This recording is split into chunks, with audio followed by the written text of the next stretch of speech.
Are you ready? Can Crush Us. It don't really get no better than this the podcast that you're looking for if you're really heavy into wrestling. Hosted by the Mark. Energy that's so amazing. Gotta keep it entertaining. Rep the Can Crusher Nation. Yeah, you know what's going down in the ring. Lights out when you hit a ding ding. Knock 'em out like boom, bada bing. Hold it down, you can crown me the king. Got a shout out to the Miz and Duke the Dumpster. We choke slamming everybody, power driving, hit 'em with a face buster. Yeah, this the show you need and it ain't no need for waiting. Mark, hold it down for the Can Crusher Nation. All about wrestling and keep it entertaining. Can Crushers Wrestling Podcast. Time to break 'em, let's go. Yeah. Can Crushers. Yeah. Can Crushers. Let's go.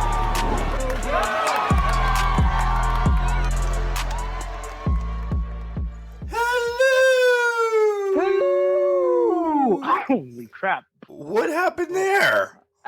I hit puberty and lost everything. I don't know what happened. Or are you still pumped up over last night's pay-per-view? I might be still ecstatic over last night's pay-per-view. I've also eaten a ton of sugar today, so guys, you're in for a treat. Was it Halloween at your house, or what the hell's going on? Well, I bought Oreos last night for that, so I was doing a few Oreos this morning, and I have these spearmint leaf things. Oreo lines? They're like Is that what gummy covered in sugar. So, yeah, Oreo line. Actually, it was pretty much an Oreo line this morning, so it's been one of those mornings. I'm Mark the Mark. That's Sir Michael Jenks. You're listening to the Can Crushers, and wow, we talked a little bit prior to going on, and I didn't even know anything about this, and it's going to definitely be a train wreck today. Oh, yeah, for sure. Yeah, I was trying to keep it on the down low, but everything hit me at once when I was saying hello. So Clearly. Jesus. We will get into Royal Rumble. Trust us. But, one, we have to talk about what we did during the week. We have an amazing interview to release this coming Wednesday. We'll dabble about. But right off the bat, we have to talk about the Can Crushers Dumpster Fire Wheel of Death, or I don't know what the hell I call it. It had 17 different names in 2 hours. So, first and foremost, okay, we're going to say this. Congratulations to Ronda Rousey. Yeah, you won the Royal Rumble. Cool. But Jason Rollins won the package. Won the Can Crusher package. Jason freaking Rollins. Right? Won it. Good job, man. Rolling in at number 28. First and foremost, Jinx, I know you were at the doctor and doing your own thing during the live. I had a blast doing that. Like, we have to figure something out, and I mean because we have to figure something out to give more stuff away. I'm going to go off on a tangent again, guys. I'd like to give these Mandy's away, but I'd also like to make at least the money back and then more so I can buy more stuff. If you didn't watch that live, I broke it down to tell you, listen, I was going to buy an autograph. Mandy Rose is kind of a hot commodity right now. Throw a metallic Mandy Rose on top of it, you've just blown it out of the roof. Am I correct, Jenks? I know you watch the auctions and stuff too. Yeah, completely agree. It was going to be over the top. You were like giving away the farm on that one. I was. For the most part, for about $5 entries. So thank you. And that's what it was. You were going to pay $5 and you had a chance to win this Mandy Rose, which cost a couple bucks, okay? My thoughts were, okay, if you added up 30 people in this, $5, how much is that? That's $150. Yeah, Mark wasn't going to keep that and go on a binger. I was going to go buy some more autographs for people to do more gifts like this or more contests or something where you get in, maybe I could have a Gail Kim that we all get in at $2, and I'm not getting in, okay? That you get in at $2, and then there's 10 spots to make it 20, so essentially I get $5 back from the 15 that I paid for it or something like that to go towards the next thing that I want to give away and the next thing. Because I understand autographs are expensive, okay? And I'm not buying from, Joe Schmo on the corner of 5th and 3rd or whatever. I don't even know if that would work out, but nonetheless. I'm buying from people reputable. A lot of them are JSA approved and everything. And I just want to give back to you guys for a contest. a cheaper way to get a fucking Mandy Rose, by the way, at the 5-minute mark, for $5 compared to $50 to $75. Right. That's all that I'm trying. I'm looking out for you because we have. Because if I say this, my wife that just went to Purse Bingo will kill me. We don't have expendable money, but we have a little bit to play with, and I'd like to give back to Can Crusher Nation. Enough said. That's all I wanted to do, and you guys poo-pooed the whole $5 entry on a freaking metallic Mandy Rose. So that's not the present. I'm sorry. Yeah. Well, I'll burn it before I give it away. No, I will not burn it. I was going to say, don't be crazy over there. If I have to give you $70, I will. But that's the thing, though. Don't assume the worst just because we're asking for a $5 entry fee. We're trying to do it for the Can Crusher Nation. We're trying to get new and exciting prizes. It's in finding a new way to engage you guys, the listeners, and give you guys something out of it in the long run. And autographs are phenomenal. We're all big fans of professional wrestling, so get in on an autograph for $5. It's not like we're gonna keep you out on exactly like you said, Joe Schmo on 5th and 3rd or whatever, giving you Bull Nakano signed by Stacy in accounting or something like that. But I have one of those. That's actually my prized one. Do you? Yeah. Wait, was it signed by Stacy in accounting or is it from Bull Nakano? It's actually a picture of Stacy signed by Bull Nakano. Whoa. Wait, now we gotta go off topic. What? No, I'm kidding. Oh God, I was gonna be like, wait, how did this happen? But okay. Who the hell is Stacy in accounting anyway? I was just picking a name out of the air. Exactly. But then my mind went to Stacy Keebler. So you were talking about. You have Bull Nakano sign that.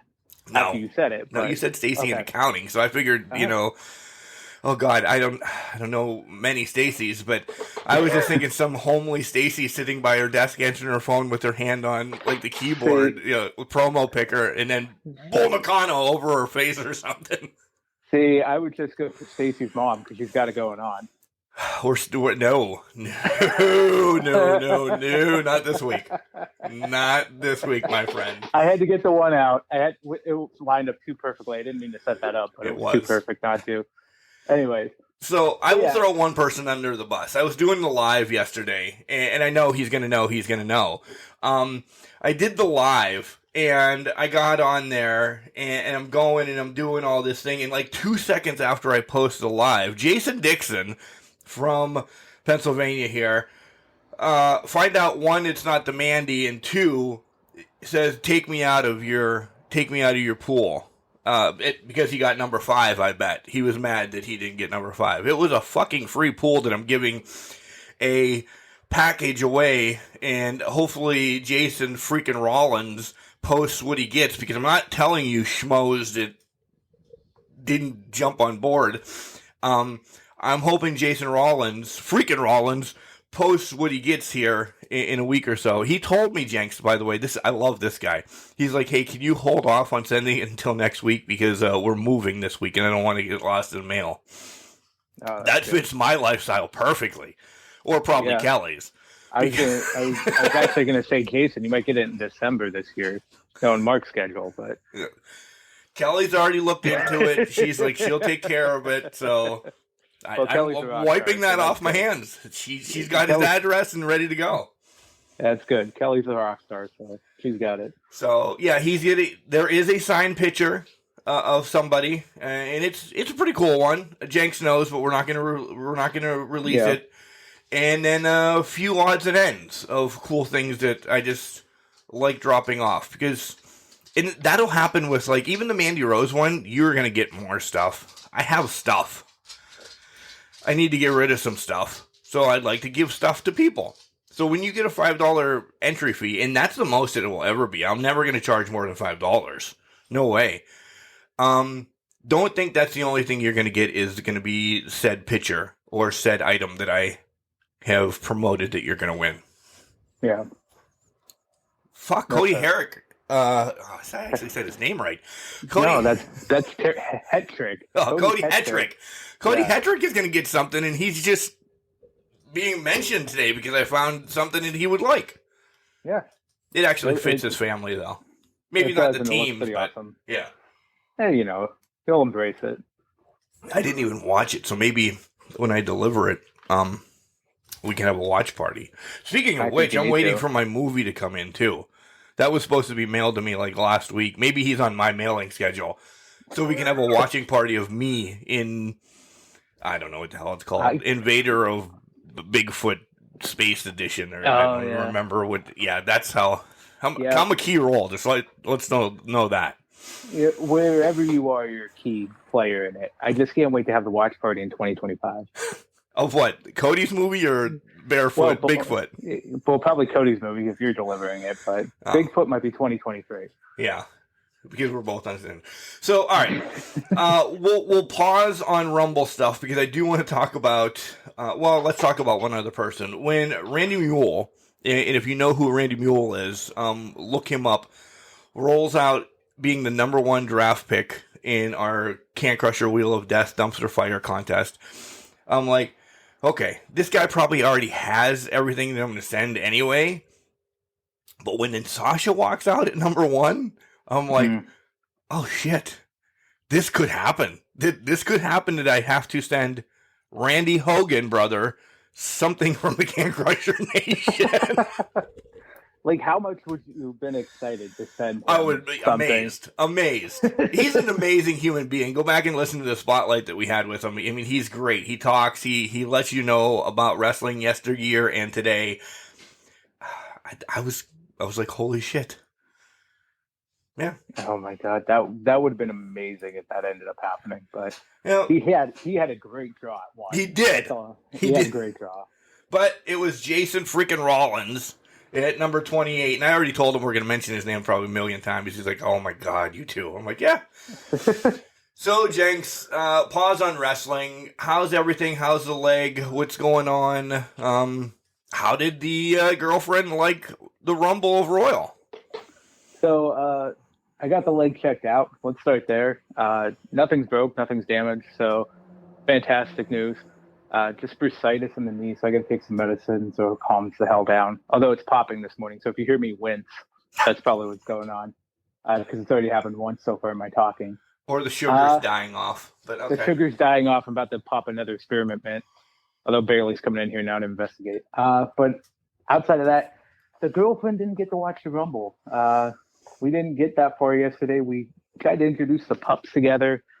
They liked each other, but mine was a little bit too over the top for her little dog. So, well, it's a Royal Rumble. You have to be eliminated that way. She was definitely going to throw him over the top rope if she had the chance. But so I think the meeting was kind of successful. They wanted to be near each other, but Bailey was just too soon for it. So she was over anxious. She's still like a puppy for the most part. So we'll try again in a little while and see what happens there. So she had to leave early, but she was texting me all throughout. I was giving her some scoops and that. So she didn't get the full gear type of wrestling. She didn't. She was almost going to turn it on. And I'm like, no, you can't. No, can't. I need you to see this. With me. How I act with me, and I gotta be there with you. I tried to explain to her the Rumble concept. She was kind of getting it, kind of not. So we'll try again. Maybe AEW Revolution that's coming up here in a month. We'll give that a go and see if she wants to watch out with me. And although it's not as fun as the Rumble, and I didn't get it over the top, I probably won't get over the top as the Rumble. It'll still be a good entry into it, I think. So. Yeah, we'll see what happens. And hopefully, one of our counterparts, Cody, finds a good way of streaming it, because that put me over the top the last time he watched an AEW event, because as much as I had it live the whole time, I was just dying laughing that he hates Bleacher Report, despises them. But I don't know what he was doing over there. I didn't realize he was having that bad of an issue with it. Like, because when we were watching, we didn't have issues. Nothing. I didn't have issues on my end. So I don't know if that was his internet or what, but my God, he was losing his mind, people. Like, that was an hour and a half of our conversation that night. Yeah, we missed, not that we missed matches. He legit missed matches, but we, in our text going, that we didn't talk about matches for about an hour because all we heard was he was going to blow up Bleacher Report. He's coming at them. Not really before he gets in trouble, but yeah, he was coming at them. Line. Yeah, he was going for customer service. Yeah. Oh.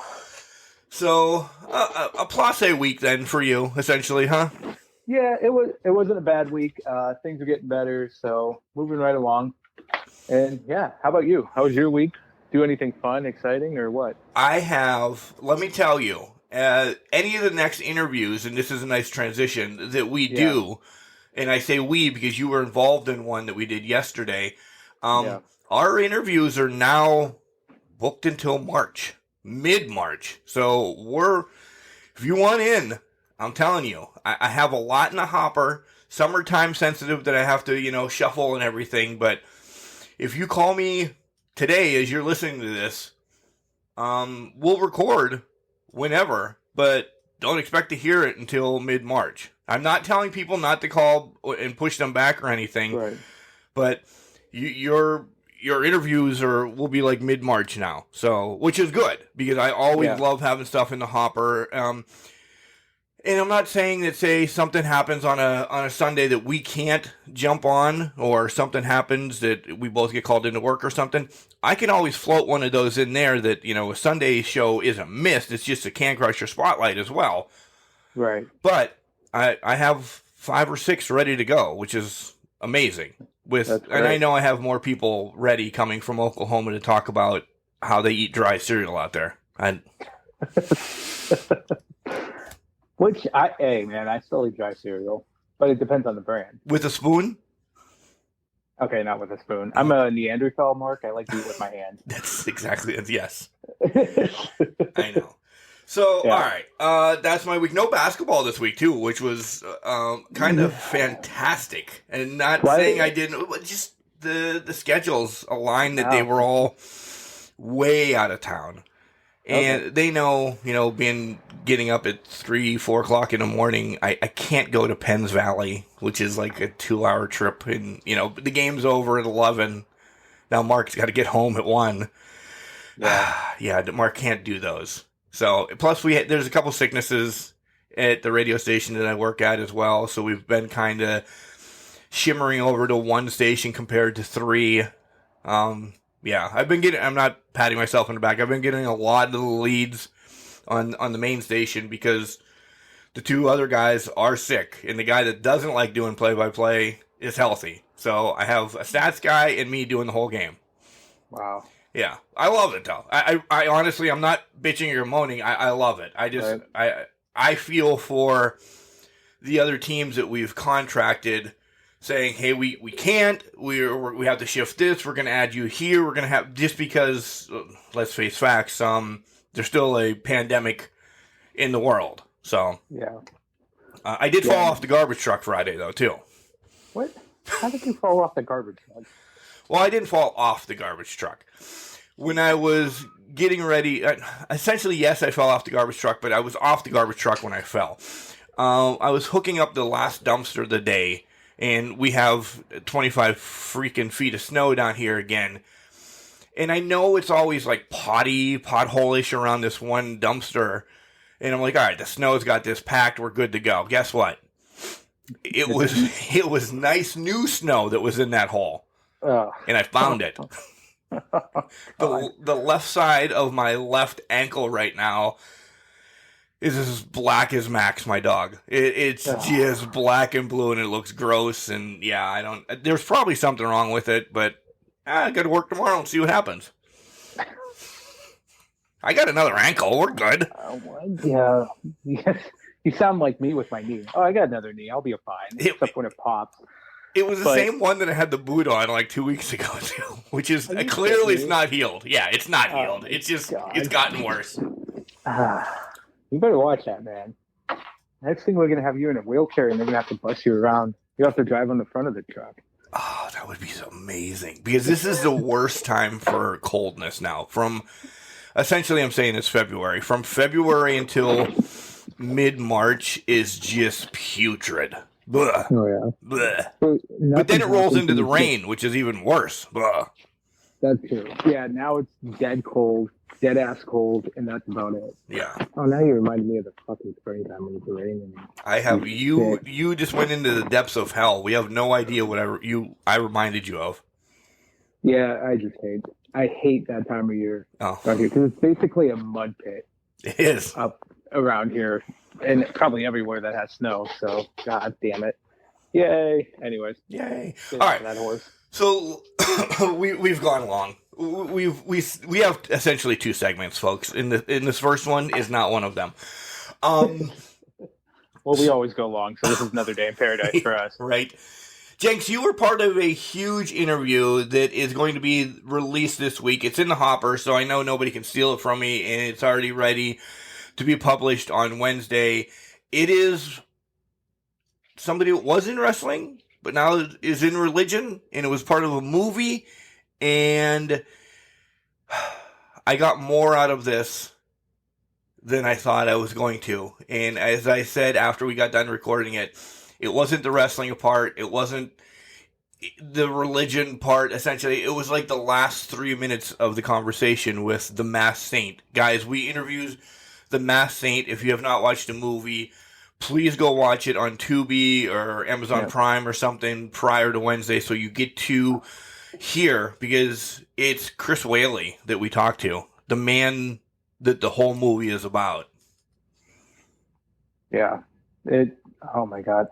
The interview itself was just phenomenal. The movie, bar none, is really good. It has a great story to it, and just showcases the man. This was a very enlightening interview, Mark, and I was happy it was my first one.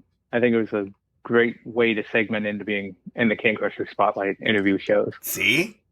Yeah, I might know what I'm doing. you might, which is scary.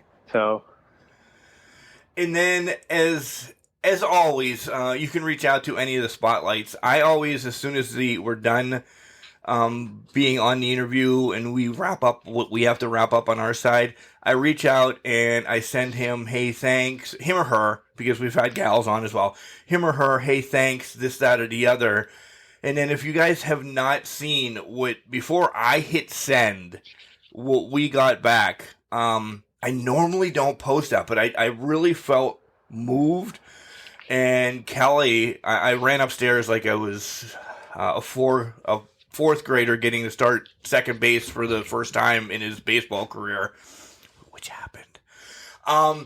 Like saying, "Oh my God!" Like the words that he wrote to us, and I can hear him saying to us, that filled my heart and my day yesterday. That the Royal Rumble could have sucked and it didn't. Could have sucked, and I was on cloud 9. He's an amazing human being. I want to meet him. I legit ordered everything they had. Even, get ready, Chris. If you're listening to this, I apologize. Even the horrible Hallmark book for Kelly that she doesn't know, I ordered that too. I'm not watching the Hallmark one, but I ordered everything from him because he needs to get his due diligence, guys. To order everything from the Masked Saint, what's it called? The link will be on the Spotlight show. Make sure you order some stuff. That's amazing. That's also awesome that you got the Hallmark movie book. I'm proud of you for that. Thank you. I feel like you're going to read that at least. I will. Yeah, I was going to say, there's no way. But he has that third book coming out too, so I know you're going to jump on that. But we're not spilling that.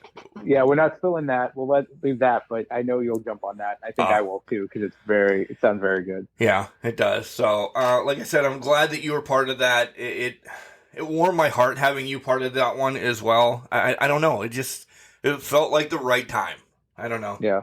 So. And you know what? Sometimes it comes in mysterious ways. We talked about that a little spoiler. We had where the inspiration comes from. So I was appreciative to be a part of it, and you were inspired to bring me on for that episode. So yeah. So, yay. Yeah, guys, make sure you go out and listen to that one on Wednesday. It's really cool. It's about an hour and 15, so not a long listen compared to what this is going to be because I keep rambling. You keep rambling. I think I keep rambling too. About to pop some more sugar too to get me really going. All right, so we need to get to WWE, and we'll go like this, Jenks. What do you want to talk about on Raw and SmackDown? And that's it. Hot topics here. Anything. Yeah. Sounds good. You want me to go into it now? Or are we doing Yeah, it? let's do it right Okay. now. Then we'll take our Okay. our collar and elbow break, and then yeah. Yeah, so right now, honestly, Raw, nothing spoke to me really on Raw. They set up a lot of things for the Rumble itself, but nothing really jumped out to me. I don't know if you got that same concept from Raw. They were go home shows to me. They were. Like, listen, this is Rumble week. You guys know what you're getting. We're going to throw shit against the wall. And if you like it, you're still going to turn into Rumble. If you hate it, you're still going to turn into Rumble because we've teased so much. Yeah. That's exactly it. I mean, I took more away from SmackDown than I did Raw because I thought SmackDown had a lot better go home show, and maybe it's because there was that combination between Naomi and Sonya that we thought was the combination of their feud, but it actually ended up not being that way. And Sasha coming out and having that whole segment too. I think SmackDown did a lot more for WWE to set up the Rumble this week than Raw did, in my opinion. Yeah, so Raw's done. SmackDown, I'm mad that they brought Sasha out. Sasha would have, I mean, even at number one, she got a huge ass pop. Don't get me wrong. But, man, oh man, why not save that? Why not have her still come out at number one, but get that huge pop that she returned? Because what she did with the whole everybody in the ring thing, didn't do much after we got her pop. Yeah. By the way, Aaliyah 317 pisses me off. You knew that was coming. I was pissed they didn't capitalize that on the Rumble too and have her immediately eliminate Natalya. Hey, we're not there yet. We're not there yet. Because that was both of our predictions in a pool that we were in. Not that we gamble, but yeah. Right, exactly. But no, I agree with you on the Sasha thing. Don't get me wrong. When I say this, I'm not putting her on this person's level, but I'm just saying it. I think if they would have let Sasha come out at 1, it would have been comparable to when Jericho came out at 2. And I think that was in 2012 or 2011 or whenever that was when he was unannounced. Yes. He came out and the roof almost blew off of the center, I think in Atlanta at that time where they were. If that would have happened with Sasha, the roof would have blown off the place. I agree. I don't know if they wanted to sell more tickets or what, because I feel like that was part of their strategy, releasing some of these surprises and that was to kind of get people butts in seats almost. Well, yeah. It just seemed like it was a marketing ploy now that I think about it long term, because we had that argument a couple weeks ago. Why are you announcing Mickie James? Why are you announcing this person, that person? It almost felt like a marketing ploy to me. Oh, it clearly had to be. Well, when Jericho is saying it's a 2-for-1 for WrestleMania, essentially, I mean, I don't know. And we'll talk about this down the line, and I mean like in a couple months or so, about is Mania their big show anymore? But I don't want to talk about it today. Okay. Yeah. The Naomi Sonya thing, I was hoping it wasn't going to be a match and we would get what we got at the Rumble, but then we'd actually get a match later down the line. I just don't. Where do you go with this? The face won handily over Sonya. I understand, you're going to tease it more and you do what you did at the Rumble, and we're going to get there.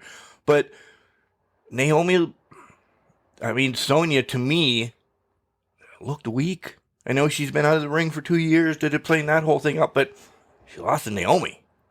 Yeah. With no help. And they haven't been building up Naomi as strong as she should have been. I get it. She's been entwined with this rivalry with Sonya, but Naomi's just not at that point where it would have been a big thing. You know what I mean? Yeah.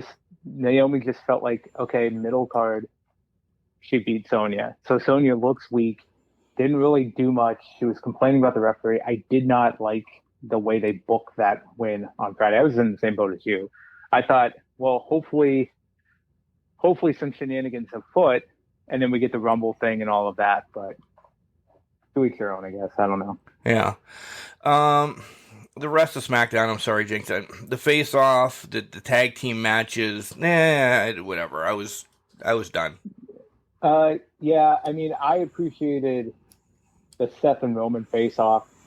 I think they did a lot. I think it helped a lot to set up the next night's big for the Rumble when Seth came out. I think that helped perpetuate that and make it even bigger of a moment and mind game moment. So if we want to transition into the Rumble, we will, because what I'm going to say is, well, not now. After we take a break. No, that's fine. Yeah. I'm just saying right now in this segment, the bringing up of the Shield and Roman, that's what broke Roman. And he said, I hate you for this. I get it scripted in that, but I think it set up perfectly what happened in the beginning of the Rumble. And that's, I think, what made me jump out of my seat when we heard it. Oh, yeah. So me too. We'll get to there after when we get to the Rumble stuff. But I think that was the main takeaway from that, is it helped basically set up and elevate that moment on the next night at the Rumble. Agreed. All right, guys. Collar and Elbow, hats, hoodies, tees, sweats, all that cool stuff from Al Snow and his group at collarandelbowwrestling.com. Head over there, buy some shirts, use the promo code Can Crushers, all one word, Can Crushers, capital C and Can, capital C and Crushers. You'll save 10%. I'm going to get rid of all of our socials and other things here too, because it's just going to be easier, because we're going to be jabbering in the next segment that I will forget to mention them. We're available to be found on iTunes, Spotify, iHeart, Boxcast, all the podcast outfits out there, outlets, outfits, all whatever you want to say. Outlet malls. Outlet mall, yes. Grove City. We're in Grove City. No. Maybe that'd be awesome. Maybe we should just go to Grove City and set up one day. You know, we should. Probably the central of farmersonly.com will be there. You know, it's a good way to link the two together. We definitely need to do that. I have the 3 mics that we can just sit here and do random stuff. Oh yeah. My God. And let the women go shopping is us 4 idiots put on a live podcast of wrestling and 40-year dash. Doing it in the middle of the outlet mall. I love it. Let's go. You can get in contact with us at cancrusher69@gmail.com or DM us on all our socials, which is Facebook, Instagram, and Twitter. And it's all at cancrusher69. Here comes Al Snow to tell you about Collar and Elbow, which you forgot about because we're going to Grove City to do a live podcast. But when we come back, it's all Royal Rumble. And be prepared. Be prepared, because there's going to be highs, lows, pisses, and moans from both of us. Wrestling. A love and a passion we all share. I've started a wrestling brand. The wrestling brand. A brand founded on the aspects of wrestling. 2 entities working together to create a product that connect emotionally for people everywhere. Collar and Elbow is the brand. Passion and love for wrestling is the drive. I am Al Snow, and this is Collar and Elbow, the wrestling brand.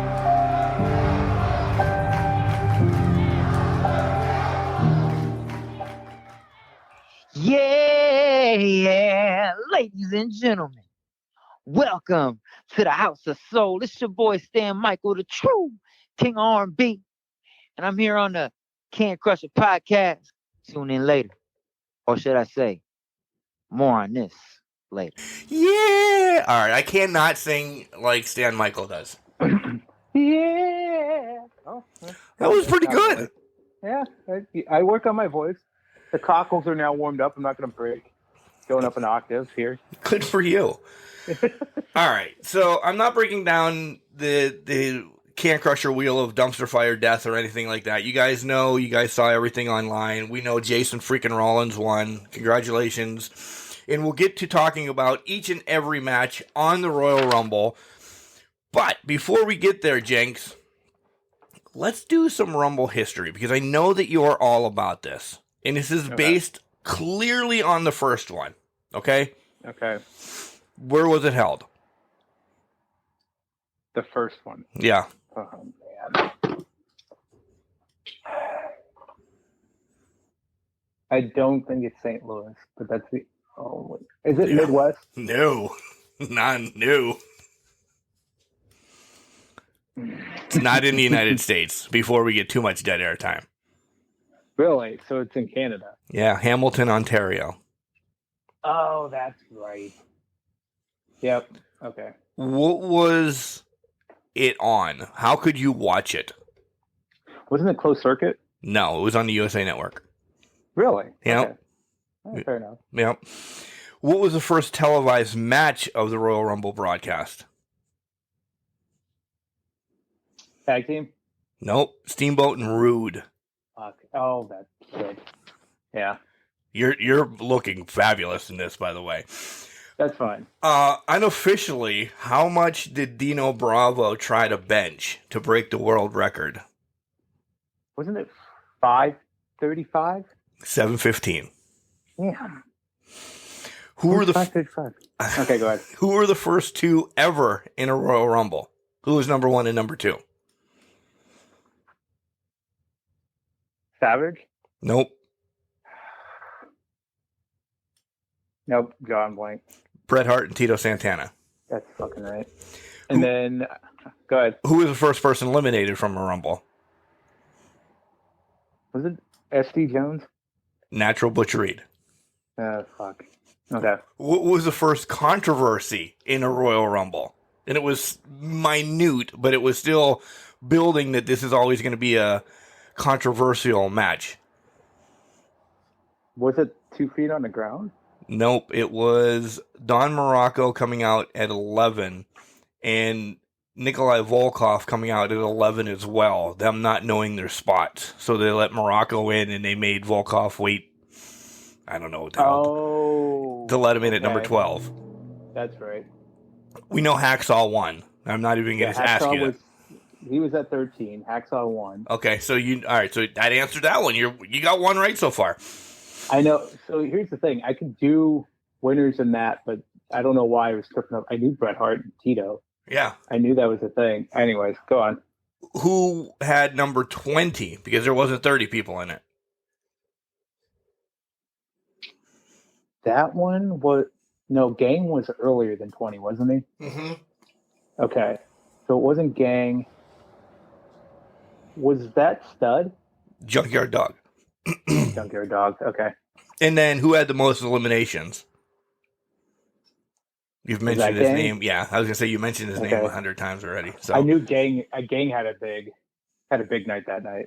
Yeah, and then he was the one actually who Duggan eliminated to win it on live TV. Yeah.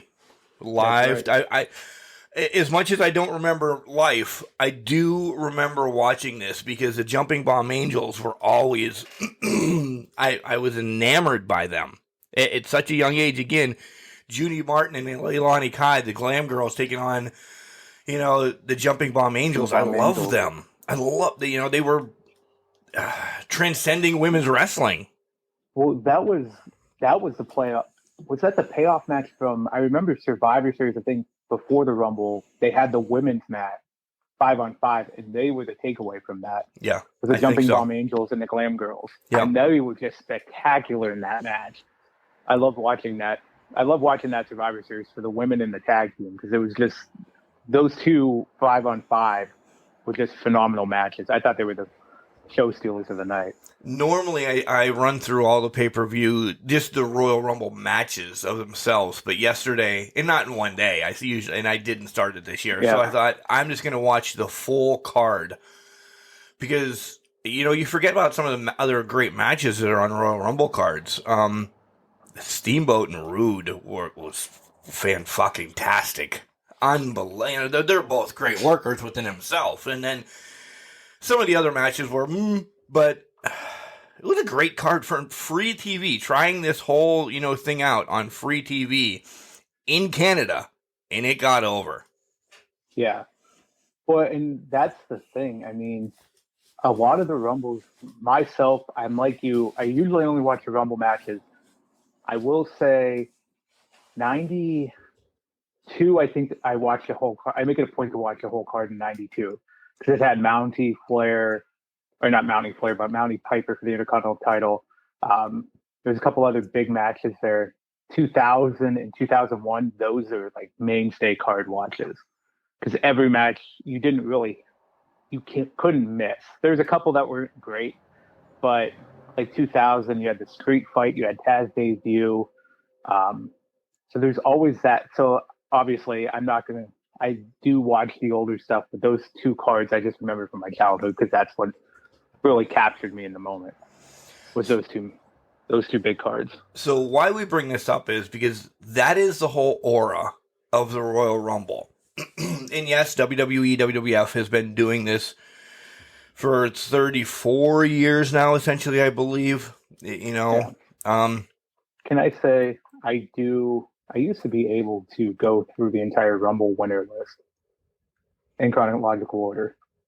Are you going to try it? Is that what you're telling me? Yeah. You want me to? Yeah. All right. So Duggan was obviously 1. Stud was 2, won the second one. Hogan won 3 and 4. Flair was 92, so I think that was 5. 6 was Yoko.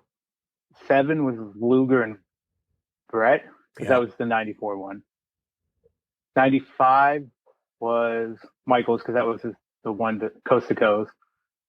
96 was Michaels. 97 was Austin. 98 was Austin.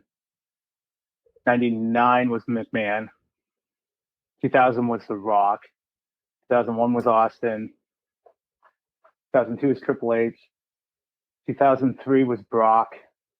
4 was Benoit, he who shall remain nameless. You just named him. I know. I just like throwing that Voldemort reference in there once in a while. 2005, that was Batista, but that was when McMahon tore his quad, so they both got eliminated and Batista won. 6 was Ray. 7 was Undertaker. 08 was Cena. 9 was Orton. 10, Edge. 11, Del Rio. That was the 40-man. 12, Sheamus. 13, oh, here we go. Oh, that was Cena too, because he beat Ryback.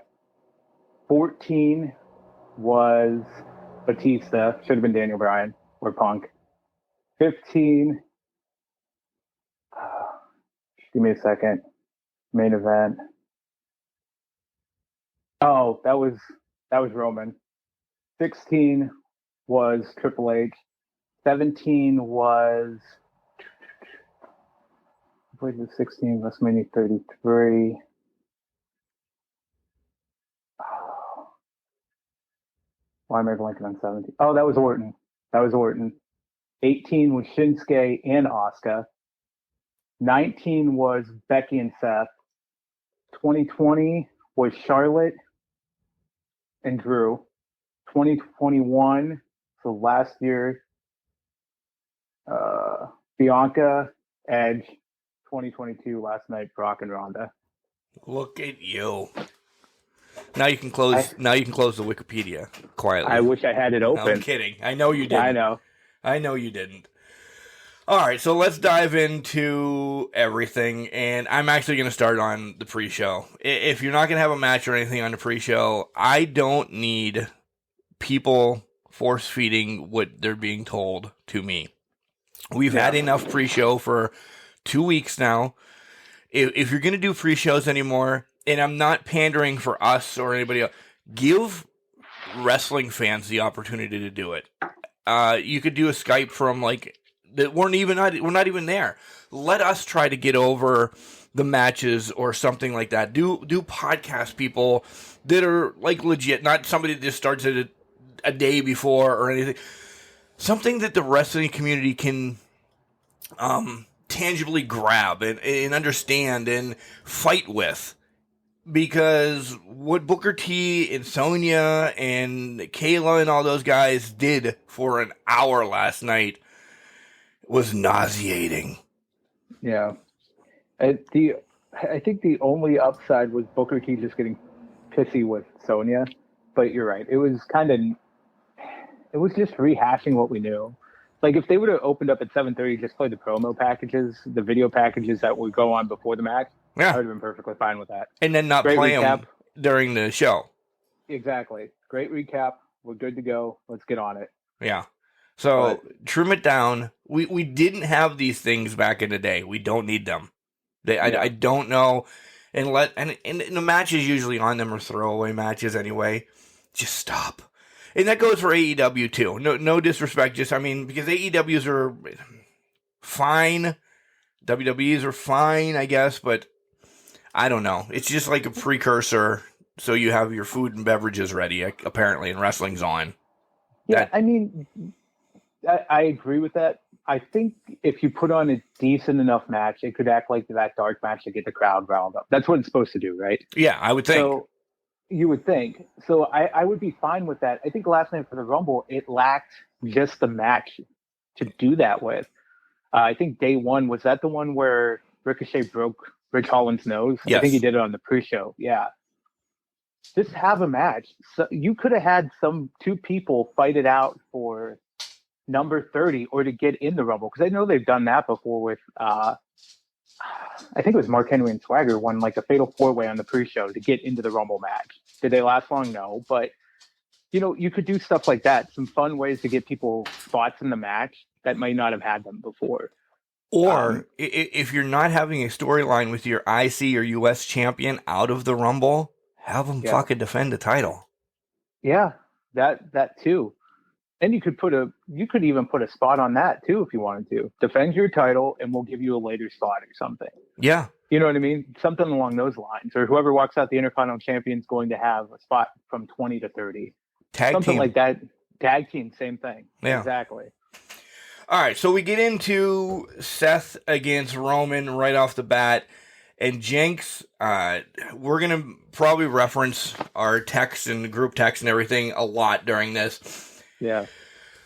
This was a match of the year candidate until the final 5 seconds of the match. No way it needed to end like that. It could have been a cleaner finish. I don't see where it takes the storyline. I don't know, but we'll reverse back to the beginning. Once Roman came out and did his shtick, and then Seth freaking Rollins, no relation to Jason freaking Rollins, except the freaking, comes out at the Shield. I'm screaming at 8:02 or whenever the hell it was, like a raging idiot in my house already. Yeah, you and me both. And if the girlfriend was actually here, Kimberly She would have left. Here, she would have left. She would have probably left. Yeah, it was that ridiculous. I flipped. I'm like, are you? I think I wrote a text message. I'm like, are you shitting me right now? What is happening? And he came out cackling the entire time. And then Pat McAfee says, yeah, him and Rollins and Mox were the Shield. And I'm like, yeah. How many times are they going to reference him? I almost thought, I'm like, there may be a run-in. Maybe Mox isn't in. Because then my markedness of just being a child and loving professional wrestling and going away out of the horrible reality of life that we have, that comes out. And I'm like, we were fucking played the whole time. Mox is at least going to come in and screw one of them over. He's going to. And not get, physical, but just get involved. Almost like that ghost from the past type thing. Just show up, just be there. The presence alone would just melt the internet community like the WrestleMania sign. But it would also reference that already. Okay. Well, it happened twice last night, so might as well pull it together at the beginning. But just that ghost from the past. I agree with you. He just could have just showed up, or they could have put up a picture, and people would have flipped shit. Yeah. But the great match. I loved notes during the match. I love the spear into the pedigree. I legit thought, holy fuck, Seth is winning this. And then my pool is going to be spot on. Roman's going to come out at 30, blah, blah, blah, blah, blah. Yeah. And you guys have watched Rumble, so we're not spoiling anything for you. But I thought, he wins with this. Yes. And then it goes away. Did you think at one point, I still have it because it's early in the year as a match of the year candidate. I do. Yeah. By far, pure wrestling style and, somewhat storytelling until we get to the end. This is up there. This was match of the night for me because the gimmicks of the Royal Rumble, I could never put them in as match of the year. The other ones were good, and there was 2 potty breaks for me. And we'll get to those. Right. This was definitely match of the year. for me, it was just so Seth and Roman obviously work together. We don't need to harp on that. They work together very well. They have great chemistry in the ring. But they just understand in the little nuances, like Seth trying to get a fist bump when he just got crumpled into a ball by Roman, I thought was great. It's those little things that put Seth and Roman on a different plane than a lot of the other competitors within WWE. So you're saying there was a backstory? That's why? Yeah, and it's amazing how much a backstory can fuel an actual match and make it that much better. Isn't that wild? Yeah, it's amazing. By the way, I put Super Brawl 8 on for some reason right now. I don't know why. I'm glad you're fully invested in this conversation. I just, it's a wrestling weekend. Something's got to be on in the house. So it's on. The dogs are watching it. They weren't born yet, so they're going to watch this horrible pay-per-view. Were you pissed at the end because it had to be a DQ? Like, let's let them tap. Let them pass out then. Because then that's an end-all. Like, they're not on the same brand. When is this going to rehash again? This is all questions that we're asking that we're not going to see for a while. Unless the brand split is coming to an end. Well, that was exactly it. I don't understand, unless they're going to push this to Elimination Chamber in Saudi Arabia, because they're just going to have a one-off brawl in Saudi Arabia for Roman to win. I wish Seth would have just passed out. Maybe it's a little bittersweet for me because it kind of ruined my Rumble picks as well, but I hated that end. This was so good until that point, and that's probably going to take it out of my top 5 at the end of the year because that end just ruined it. In WWE, they needed one world title match not to end in some screwy screw job ending. Now, what they did later on in the night, that was perfectly fine. Right. For the WWE title, and we'll get there. Take a drink. But I just wish they would let one of these matches just finish with just cleanly. I would have been fine with Seth getting choked out. Me too. Because he deserved it. Yeah. But I didn't understand the whole, let's just have Roman DQ. The only thing I can think of, and I put it in the chat, was this continues to further the story that Roman Reigns can't beat Seth Rollins. Right. One-on-one in a match. Because that's what it did. Roman technically lost that match. He retained the title and walked out. He still lost the match. So I think that only furthers that, as Seth has Roman's number, and Roman can never put Seth down for the final count. But win. And that's rhetorical. Overall, for me, I'm going to grade these as we go. So overall, out of a 6-pack, I'm going to say this was a 4-beer match, which is the highest on wrestling technicality. That's the way I'm going to grade this one. When we get the other ones, I'll grade them accordingly how I want to. But 4 out of 6 for this one for me. All right, I'm giving it a 4.5. The ending, if they're going with the storyline of Roman can never beat Seth and still keeping the long-term storytelling, it's a 4.5 for me. Okay. Another reason why this lost a half a point is Rick Martel was the WCW World Television Champion against Booker T. All right. This happened all night, but this was definitely where I got pissed really quick on it. The fucking camera snaps and when he was getting the chair shots on Seth, made me vomit. And I only drank beer last night. I was only in the mood for Yingling, so made me just. Why do we need those camera cuts like that? That is horrible. Just let me watch him beat his ass on the still camera in the crowd. That will work. I don't need the reaction shot of like the camera was getting hit or something. Yeah, that was... Too much is too much. Yeah, they overdo it with those camera angles, especially when they're trying to further a story. It was brutal. And this has been an ongoing issue with them for a long time. They're so camera happy and so trigger happy to move the camera and function with it and try to get the crowd immersed in it. Dude, like you said, hard cam, just let me see it. That's all we need. Right. I mean, when they did it for the Shield and when Seth turned on the Shield, they didn't have that many camera cuts. But I don't know. It just feels like they try to do more than they need to. They overcomplicate things, and when you overcomplicate things, that takes away from the moment and what you're trying to deliver in the story. I will give it that their cameramen, dude, they're shooting stuff live. There's no retakes on live shows, especially pay-per-view. So they are the best of the best. And I know there's the spotter back there doing the click motion. Dude, you get them spot on. Happy fingers. All right, let's move on to the Women's Royal Rumble that Jason freaking Rollins won because Ronda Rousey won. We all know that. But let's talk about some spots. So we get Randy Hogan going apeshit crazy that his pick is Sasha Banks at number 1.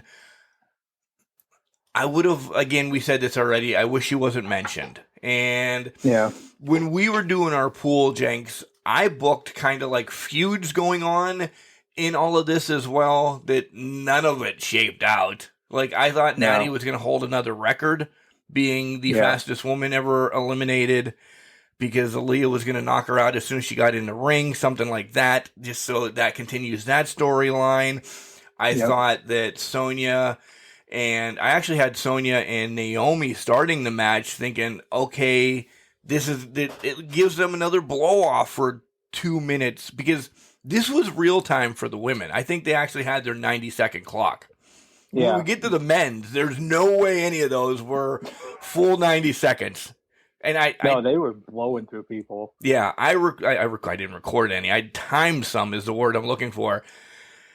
The most I got was 80 seconds, and it was like, okay, here comes Duke the Dumpster. He wasn't in it, but here comes Duke the Dumpster. I started then, once they showed who the next person was.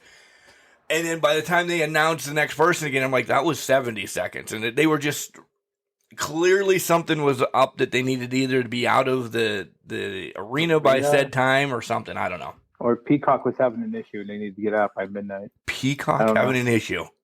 Yeah. I didn't have any issues on Peacock last night. Did you? No, I didn't. Okay. I don't know if... I think WWE was having issues. It was running long, so... Yeah. But they're getting kicked out. Let me run through some of my moments real quick. Okay. And then I'll let you run through yours. Kelly was invested into this due to the contest. So Kelly now makes her way into the studio to watch this, and she was invested into this match, and then decided she's going to linger around until she gets pissed off later on in the night. So that was the first note.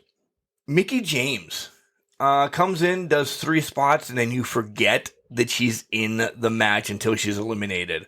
Did nothing for this whole door being opening and closed and whatever. I think she pandered enough that you got to see the Impact title, because that was always something that they were like, is she going to bring it out? Are they going to acknowledge it? They've acknowledged that she's champion, but you've never seen the title. She gets it. She comes out to Hardcore Country. Cool. Now, I personally believe on this whole thing was they're covering their ass about the whole garbage bag incident. And we'll continue to roll, and then you give me all your spews. Okay. Ivory coming out as right to center. Cool. Did I expect much from her? Hell no, but it was cool. Jumping back and forth. Melina against Sasha to start. That was actually cool, because that was kind of both of them the same type of person to me. Others that were in the match that, holy Christ, I couldn't remember the spot today. Kelly was in it apparently. Cameron was in it apparently. Man, I always get bummed when they don't use Carmella good. And the downfall is, she is a tag team champion right now with Queen Vega, but that's almost bad for her. The Bella Twins, I knew were going to have something as a tag team, so they got their moment together. When the fuck did Alicia Fox become a legend? It was nice seeing Sarah Logan return. That was probably one of the big shocks. Molly Holly and Nikki Ash, I liked that little moment together. That was cool. And Michelle McCool looked good as in the ring type of thing. Yeah. So that's essentially my surprises and everything. Essentially, we were waiting for when Lacey maybe was returning. Paige still is always like a shot in the dark. But when Ronda come out at number 28 at Jason freaking Rollins' spot, I knew it was over then. Jesus Christ could have been in the ring with these women, and I knew Ronda was winning. Yeah. Well, what was interesting about Ronda, and then I'll go through my stuff, was I thought at the end she was injured prior to, because she looked like she was holding her arm or something. Did you notice that? Right before her and Charlotte locked up? I noticed that, and I know, she's been out for essentially, we're rounding, about 2 years. Right. She had some rust. And when she had whomever in the corner, wow, was she really pulling punches. And I didn't want to jump completely into saying she looked horrible. She's Ronda Rousey. If she's going to fucking punch you, she's going to hurt you. And she doesn't want to hurt her opponents. I don't think she's going to have a match again until WrestleMania. I'll put it that way. Yeah. You'll see her throw some people around. She's on Raw tomorrow night to say whatever. But she does not have a match until WrestleMania. At least a televised match. She'll have some at the PC probably. Right. Oh yeah, for sure. Let me go through mine, because some of mine are comparable to yours. Ivory, I popped for, because right to center, I would have never thought. Never. Right to center Ivory, and I loved every minute of it. And then I loved Rhea just throwing her out of the ring. Just like that was the perfect person to do that. The Cameron thing, Sonya hanging around to not only take out Cameron, I guess to further that one, that's fine. I forgot Sonya was still out there. I thought Sonya left and she eliminated Naomi. Again, we were talking about, it seems like it's going nowhere, or we thought it was going to end that at SmackDown until everything unfolded. Now we're furthering this along, and it's kind of like, well, where is this going? What are they going to do? I did like how they told that story in the Rumble. Would it have been better if they were 1 and 2? Yeah, but I kind of like how they continued that in the Rumble match and what they did with it. Can I pause you there for a second? Because I'm glad you brought that up. Kelly was so pissed. She knows I like Sonya. She was so pissed. She's like, she was out! She was out! How can she do that? And I'm screaming because she was mad. She's like, she can't eliminate her. I'm like, Kelly. Sometimes I think you forget that it's predetermined. I know it is, but she cannot do that. Sorry, go ahead. So can I go off of that and say, whenever I used to watch it with my mother when I was younger, she would be absolutely livid and pissed about different things. And I remember the last time I watched it, she like flipped shit about Randy Orton punting Stephanie McMahon in the head. And that was like one of the last times we watched it together when I was younger. That just brought back that whole rush of memories. But it was always hilarious because I'm like, it's scripted, it is. But she would just call absolute bullshit and get so pissed and almost throw things. So, and that's what, that's the fun of watching wrestling. Even though you know what's coming or it's predetermined, there's always that little aspect that'll still piss you off. But anyway. Agreed. And I like, Kelly doesn't watch much with me, but she does like the Royal Rumble aspect. And again, there's another match that she had money on in Vegas that we'll talk about shortly. Apparently, we're broke today. I don't know. But she gets invested every once in a while. And she was invested in the women's match for sure. This Royal Rumble. And that's great. That is fantastic. Some of the other ones, Sasha and Melina. I love that Melina came out. I was totally shocked she was there. My bad. I forgot about Melina. Should have put her in my pool. But how about Sasha mocking Melina after she was eliminated? Did you catch that? I loved it too, and that was wonderfully done. I love that a lot. Although then Queen Zelina eliminated Sasha. That took me by surprise. I was actually legitimately shocked by that. Yeah, I was too. I really was. I thought, okay, they're putting Sasha in at 1. She's going to probably linger until the big-time players come in or like a couple before. But she was gone at 8, I think. Her and Bianca didn't cross paths. Well, they crossed paths as Bianca was coming and Sasha was leaving. Right. Yeah, and I mean, I was expecting a little stare down between the two, but things didn't work out that way. Props to Liv. I think she was the second longest. I have the time numbers up here. I think she was the second longest in the Rumble match behind Bianca. So she was the second longest woman in the match. Liv she didn't do much. She But didn't. She still made a big impact. She still made a decent impact and was in there a long time. So I give props to her in that they're actually continuing to build her up to be a player in at least this women's title scene. So I like that a lot from what they did there. Sarah Logan, agreed. I was completely taken back by this.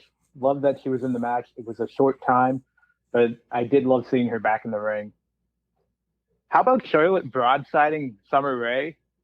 And that was my favorite part of that was one of my favorite parts of the match, because it looked brutal, and then Charlotte just posed like she normally does, and I laughed. I thought from some of these legends we would get a little more. Like Michelle McCool, like I said, looked great. She did some spots, and you can tell that maybe her and The Undertaker do have a match once in a while. Kelly Kelly's been in a million of these now, and she's like a bushwhacker. She walks in, she walks out. And I hate to say that. Ivory, this might have been her first one. No, I thought she was in as Ivory before, wasn't she? She was in as Ivory before, yeah. Either not last year? Last year or the year before. It was one of the two. But yeah, she was definitely in. But the Summer Rae, I thought, all right, and I've always been a fan, sort of, kind of Summer Rae, especially when she was with Fandango. I don't know. It's probably, I'm going to be a horrible human being. It's probably her look, essentially. I thought they'd give her a little bit more. They didn't. No. Out in 52 seconds. Just take a walk. Thanks for coming out. I think she was one of the shortest in the match. Had to. Well, Ivory had to be the shortest. I'm looking at it now. Yeah, nope. Mighty Molly was the shortest. Oh, yeah. Right now. Yeah, but she got her ass beat outside and just thrown over then. Yeah. By the way, superhero and superhero violence is very disturbing to me. It seemed like it was like Endgame. I need this. I need this to happen. Like, I loved it. I want this to be a Mania match. Yes. Let this be a Mania match. I would love to see this. I always forget about Mighty Molly. I do too. She's not hanging in the studio. I think that's why. That could be. But I pop every time she shows up. I just forget about her. Forget about putting her in the Rumble match. But you already hit on Alicia Fox. We talked about her. Honestly, with the Bellas, I liked how they turned back time a little bit and tied it back to, I think it was 2018 Rumble when Nikki eliminated Brie. So Brie turned the tide on her. I thought that was a nice little historical payback moment in the Rumble match. Yeah, I was writing stuff down for the dumpster fire pool that we had going on for Facebook, and I didn't see that Brie knocked Nikki out, but Kelly told me, she just hit her sister! She just hit her sister! Okay. Kelly was all about it last night. She was. That was great. I have more notes about Kelly in the one match than I do about the match. So that's fair. That is fair. Yeah, the Mickie James. Mickie James was. I popped her Hardcore Country. She came out with the Impact title. I'm glad she was there, but she only got that one elimination, and then it was you were right earlier. She kind of just hung around, didn't do much. I was kind of hoping for a little bit more out of her, maybe dump a few more people out. But I'm also very happy they didn't do a 1 to 2 minute turnaround on her. Yeah. Because I was expecting that. Just because they've been known to do that to superstars from other promotions in the past. But in the gist of things, do you think it did anything for Mickie James and or Impact? I think it did more for Impact than it did for Mickie James, and here's why: because even though you can't really find Impact on stations that might be available, I think it's still on Access TV. It still brings brand recognition, and you're going to at least get some clicks, and people are going to start looking at the brand and looking up some stuff with it. I think it helped advertise Impact more than it helped Mickie James, because people knew who Mickie James was, obviously. Yeah. So it's just putting a name to a promotion that's also out there. They got free advertising in the men's Rumble match too, which we can get into later. But yeah, I think it did more for the Impact Wrestling at that point. Yeah. And then we've both just kind of not mentioned somebody yet. And I think we both did this perfectly. Lita comes out at number 26, and I thought, all right, here we go. We knew it was going to be right to Charlotte. We knew everything. I'm glad Lita had her moments. And I'm glad Lita, and this could still come to fruition maybe down the line or something. And I hate to say this because I'm 44. I've never been in the ring. But Lita then looked her age. She didn't perform as well as I thought. And I hate to say it like that. But I expected, for the last month or so, her really going at it. I don't know if she's got another run. And I'm going to be honest in her. I'm glad Ronda came out and eliminated everybody.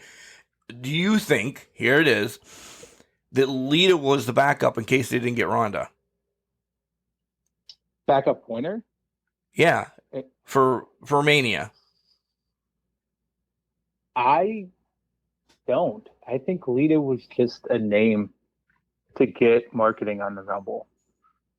If they weren't going to get Ronda, I fully believe they would have given it to either Sasha for Sasha versus Charlotte, or let Charlotte win and figure it out from there. Okay.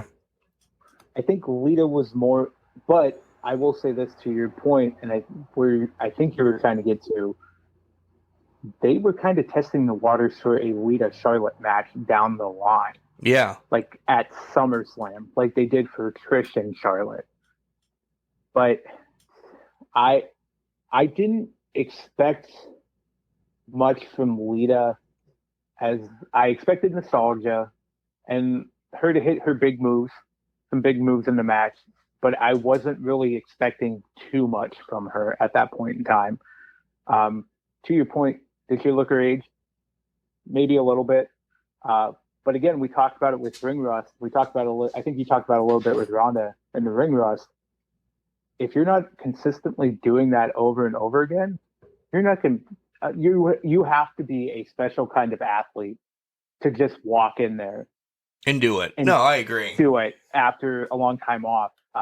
But after seeing some of these other legends that come in and kind of just they did their thing, but it wasn't great.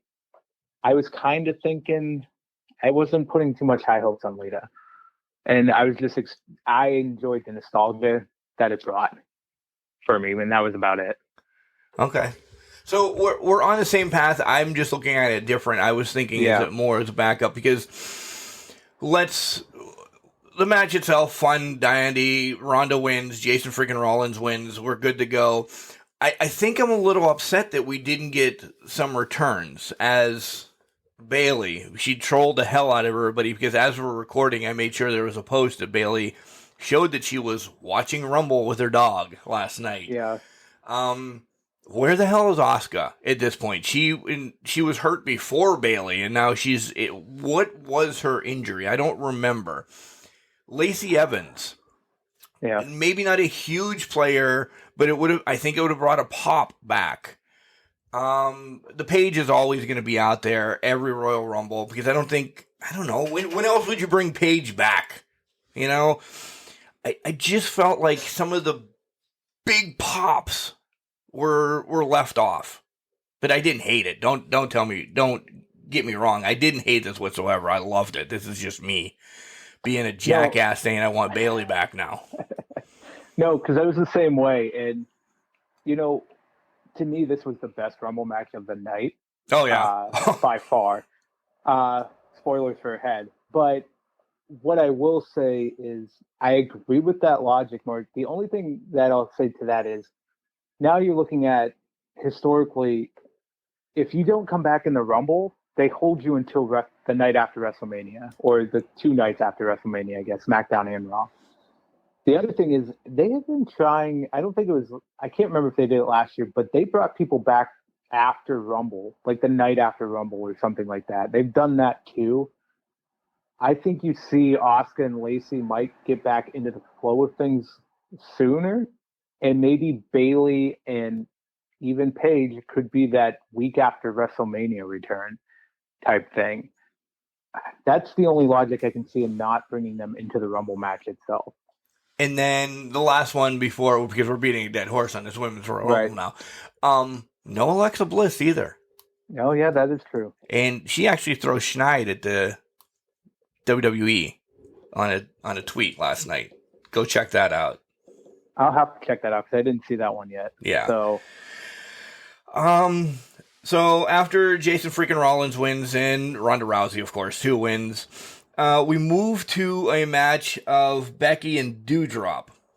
But the match itself was a match, but that's not what was the most important thing going on in the arena. At home, I was fine. You were fine. The millions and millions of other people watching it on Peacock were fine.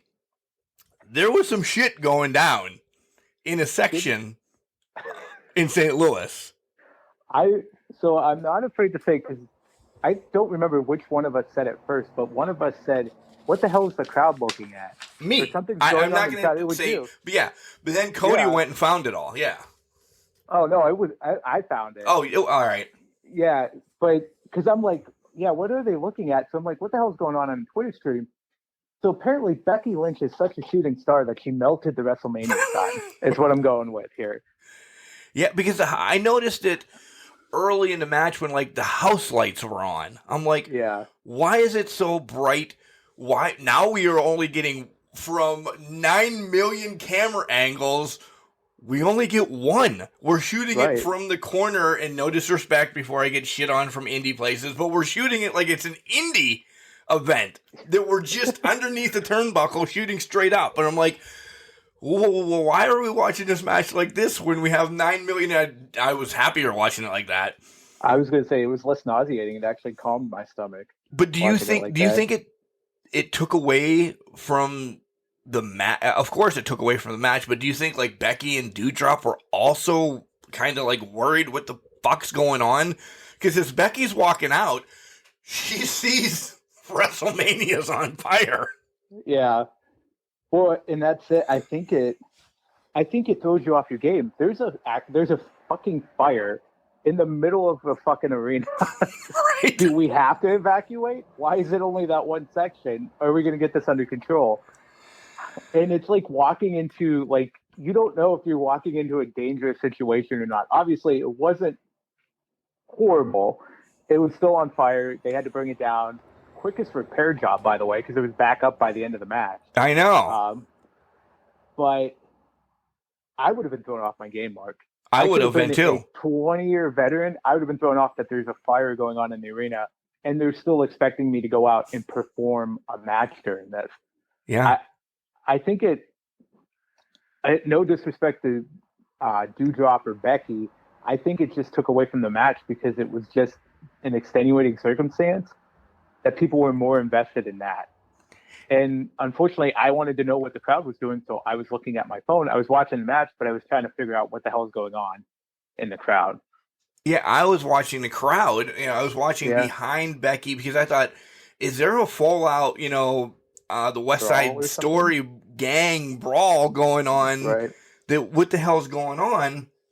Because you just saw people, and to me, this was the built-in bathroom break kind of anyway, because dudes, you just sat through 2 hours of wrestling essentially already between the Roman Seth and now the hour, and would it end up hour 15 maybe, Royal Rumble of the women? Yep.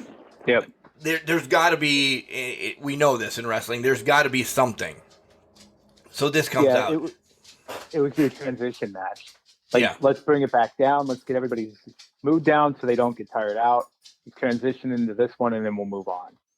So as we look forward, and I will say this right now, I'm going to quote my friend Evan Ginsberg. This was a forgettable match. It was. I'm sorry. Where does Becky go from here? Is Belair sneaking back into the picture? Is Ronda picking her? Ronda picking Flair, which essentially, I think they built that up that it's going to be Flair. I will shift on my predictions. I think it's going to be Flair for Mania. Yeah, because at this point, Flair's disrespected because Ronda entered the match and stole the match from her. Yeah. We knew that would be the case. Whoever won the match, there'd be that kind of tension, that disrespect type thing. But man, I'll tell you this now. I'll be kind of disappointed if it's Charlotte. I think they'll put on a good match. I just want Ronda versus Becky one-on-one. I do too. That's what I want. Yeah. We don't always get what we want, though. We do not. We get what we need. I get it. We get what we need, and I got one the money match is there. Yeah. So then we move on to Bobby Lashley against Brock. And I was into this. And this is where essentially a pay-per-view kind of starts to trickle down. For the women's Royal Rumble match, I give it a strong 4. By the way, 4 beers. I just, the nostalgia, the funness of it. I will never rate a Royal Rumble as horrible as it is below 4 because it's my favorite match. I don't care what happens. So 4. I'm actually going 4.75. You know what? No, when the hell do we get 7.5? So it's usually a half a beer or a full. All right, never mind. Here we go. That's why I said screw it and go 5. Okay. So I'm going to give it 5. Okay. So far we're good. We're high on this pay-per-view. Yeah. We get the Becky and Doudrop shenanigans by a fire and everything else. I can't give that match more than a 3, maybe even a 2.5, and I'm lingering more toward the 2.5. I'm going 3 because of the fire. Just because you're giving him benefit of the doubt. I'll give it benefit right. of the doubt. That throws people off their game. Deal. People were distracted. You can't get invested. And it was the match, the transition match to get you go to the bathroom, get yourself together, get drinks, and come back. So you sold me. I'm at 3 as well. Okay. We get to Bob and Brock, and it's a big man match. It starts off amazing. I'm like, this is fucking awesome. But the goddamn camera cuts again are pissing me off. I don't need those in this match whatsoever. Again, maybe the Seth Rollins and Roman thing after match, okay, I could give into that. This is not a match that needs camera cuts. I loved I loved everything they were building up to. The ref gets hit, and I'm like, okay, where were we going to go with this? And then Roman comes out and lays waste to Brock. Bob wins, and I'm like, okay, that's how they build the match for WrestleMania. And that is where, in my opinion, it should have been. Boom. You just got fucking waylaid by a title. You don't tell me you're going to cause shit and havoc for the next 2 months to get another title match against Roman. Essentially, what I'm saying is Brock did not need to win a Royal Rumble. Because you could have built somebody else up again, WWE. But you didn't. And this is why we had the thought process and the scenario planning of it was either Roman or Brock that was entering the Rumble to win it. Because as we get into the Rumble, they just had nobody in the Rumble that actually seemed like they have built up to put in that position at that point in time. Now, I loved everything about this match. I did too. Everything about it. I loved Heyman beating up Mike Rome for the microphone and stealing it and doing the introduction himself. The eventual turn on Brock, which I think was supposed to happen at day 1, but they fit it into this match to further along the storyline. Also, can we talk real quick about those German suplexes that looked like they were going to break each other's necks? No disrespect to Bob. I think Brock has them down a little bit safer.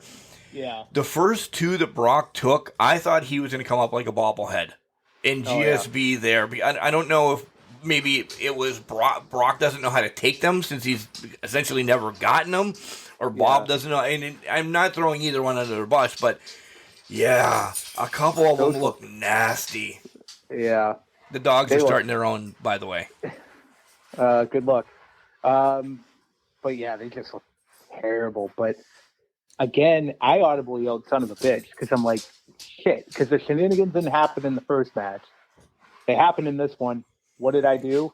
I took Roman to enter the Rumble, not thinking properly like usual. Yep. And it happened here. The Heyman swerve. Mark, I didn't see that coming. I didn't either. I don't know why I didn't see it coming. Because it makes perfect sense for the story that they were trying to tell. Yeah. But you're right. This all reverts back to day one when Roman and Brock were supposed to face each other. Roman had COVID. Yep. They have to give us something, so they did what they had to do, and I don't blame them for that. And they have me hooked. The only thing I'm blaming them for, because I essentially, this is a 3.75, because I can't give it a 4, the comparative to what Seth and Roman did. So it's 3.75. Right. And we're not getting into smaller, like 3.99. No, don't stop. Don't even start, Jenks. So it's there. It's still that match that I wanted to see. I love the turn about it and everything. Where I lose it is the end of the match is you're built for WrestleMania. And that's why I start to get pissed that I was hoping nobody was coming at 30 then. That it would have been maybe Elias or me or you or Moochie or somebody else. When Brock came out at 30, I sulked in my chair. Yeah. It was... So I was with you exactly there. Because as soon as the whole screw job went down, I was like, Brock's in the Rumble. And Brock's winning the Rumble. Yep. And he came out. And it was like, okay, but we kind of hinted on it. And I guess let's move in. Should we move into the Rumble match? Because and then we'll cover Kelly's main event. Yeah, that's true. I almost forgot about that one. But I will give this a 3.75 as well. Okay. But yeah, man, that just the overall theme of that Rumble match was it sucked. Great. It sucked. I mean, it was great seeing different people come out. Bad Bunny came out. Fuck that was you. Fine. You know what? He did a lot of good moves. I still am I'm not that high on Bad Bunny, but I do appreciate that he can do a lot of the things in the ring. Are we getting Bad Bunny against Shane at WrestleMania? It will take Shane and Bad Bunny away from actual superstars, so I'd love the match. Okay. And just let them dive off of whatever they want to. Let them kill each other if they want. Okay. Let them dive off of shit, do things to each other. It doesn't put any of the other actual superstars in a match with them. So I'm fine with that. Let them kill each other. Are we getting Knoxville back? Because he was a disappointment. He was a disappointment. I thought he was going to be there longer, and I thought Omos was going to chuck him into the third row. I thought him and Sami Zayn were going to actually have something more than one haluva kick to get him out. Yeah. Like everybody else eliminated, essentially, Johnny Knoxville. Ford and Dawkins and everybody else beat the shit out of him. Sammy just haluva kicks him. That was it. Yeah, that was disappointment. I get that they only brought Knoxville in. It was a promotion for Jackass the movie, let's be honest. Right. But I hated that he wasn't in there. Give him at least like 4 minutes, and him and Sammy just have tussle in the corner. Or exactly. 3.5 of it. Yes. Or hell, you know what? I would have been fine if Knoxville lasted to get destroyed by Brock Lesnar. Not that long. He had to come in late then. There's no way he's coming in. That's fine. Well, here's the only thing. Where he came in, yes, I would have liked him if he was going to do that, come in late. What I will also say is if he comes in 9, you have him hover in the corner like Bad Bunny was or the Road Dogg of 2000. Fetal position, you're in the corner holding on for dear life on the ropes. Or and you just swoggle forget about underneath it for the like ring. 40 minutes. Yeah, hide him underneath the ring. Something, or have him do something actually stupid like Omos pull him out of the ring and throw him through a table or something. And then have him gimp back in or something. You know what I mean? Yeah. That's kind of where my head was with Knoxville. But I just wanted to see him do something. I guess I just, because he's a jackass, wanted to see him do more dangerous stuff if we weren't going to get the Sami Zayn angle, because we didn't. All he did was drop an elbow on Zayn. Yeah. And that was about it. Yeah. Rick Boogs, to me, is a new Ted Arcidi. You remember him from WrestleMania 2? He's... okay, yeah. He's getting this major push, but I don't think he's ever going to get anything. He's just... I don't know. He's there. Shinsuke did nothing for him. Again, they didn't tell me somebody who you really think, and you can't say AJ Styles because he's already there. He had a great outing. He did. Yeah. We thought this was Kevin's time to maybe win, or somebody like that. Then once the shenanigans in the prior part of the night happened, we're like, holy shit, maybe Kevin does win this, and it sets up, which would have been fine. Again, what are we getting? And I'm not mad about it. I'm just like, because we're gonna get Roman Brock, Right. all right, and then are we getting Drew against Bobby again at WrestleMania? Because Drew was the kind of big surprise return. Yeah, and well, that's the other thing was we saw Friday night they flipped Big E to SmackDown, the team with Kofi. Now he's officially part of SmackDown, as far as I know. Does that mean they did a trade? And they did a trade, and tomorrow night we find out Drew is on Raw, then we know it's Drew. They're revisiting Drew versus Bob at WrestleMania. I think that's given at that point. Maybe that's just me, but I think that's where the storyline goes, and Drew beats Bob at WrestleMania. Yeah.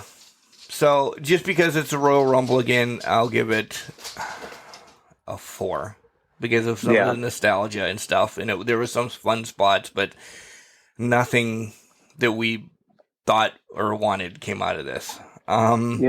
We missed one important spot, I think. What? And that was the mishap with Kofi. Yeah, what do you think he was trying to do? So obviously he was trying to catch the rail, but I don't know what his attempt was after that. I feel like he was just going to jump on the apron. I don't think he was going to do anything crazy, or maybe he was going to wait it out until Big E came out later and just kind of hang there. Yeah, I don't know. And that kind of, I think like everybody knew that spot was coming because I sent a text. I'm like, everybody's just standing around not knowing what to do. Yep. And it looked like the Rumble just took a pause for 45 seconds. It took a hot pause. I mean, I appreciate KO standing in the ring saying, I eliminated him. He's eliminated. Get him out of here. Like, he was playing that off a little bit. Did you see the referee way back shot after the whole incident was trying to wave off that Kofi didn't hit? Yes. And then the other ref came around and was like, no, you got to go, man. Yeah, it was too obvious. It was too obvious. And I think this also plays into the importance of your camera angles.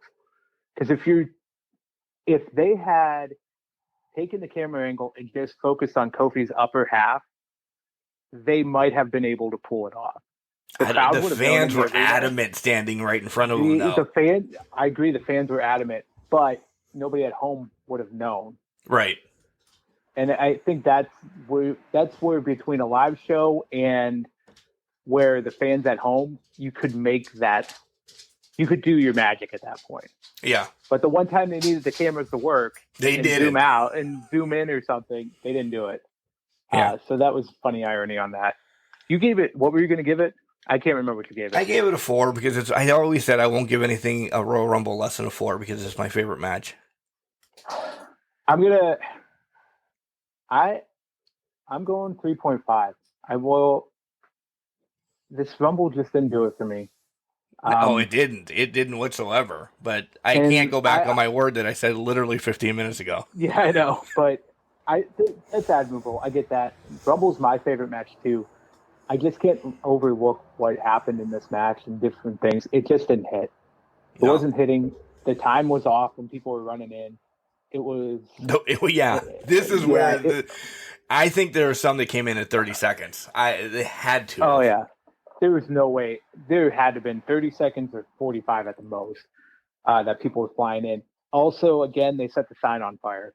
Again. At the end. Yeah. Yeah. So that loses some points. Guys, let's not shoot fireworks off of something that had already caught on fire. What? Did we not learn that? I know it's a baffling concept, but come on, guys. And then briefly, we'll cover which was Miz and Maurice against Edge and Beth. The brick is back. Maurice broke a nail. Jessica Carr allowed anything and everything to happen in the match. Yeah. Kelly had our life's earning on this because The Miz and the Misses is the greatest show going on TV. And when they lost, she stormed out of the studio and said, I'm going to bed. Just literally pissed off. Why? And she thought it's the It couple and the Grit couple. Yeah. Kelly hated that Edge and Beth looked like they were cavemen. She called them the Grunt couple because they were dirty and just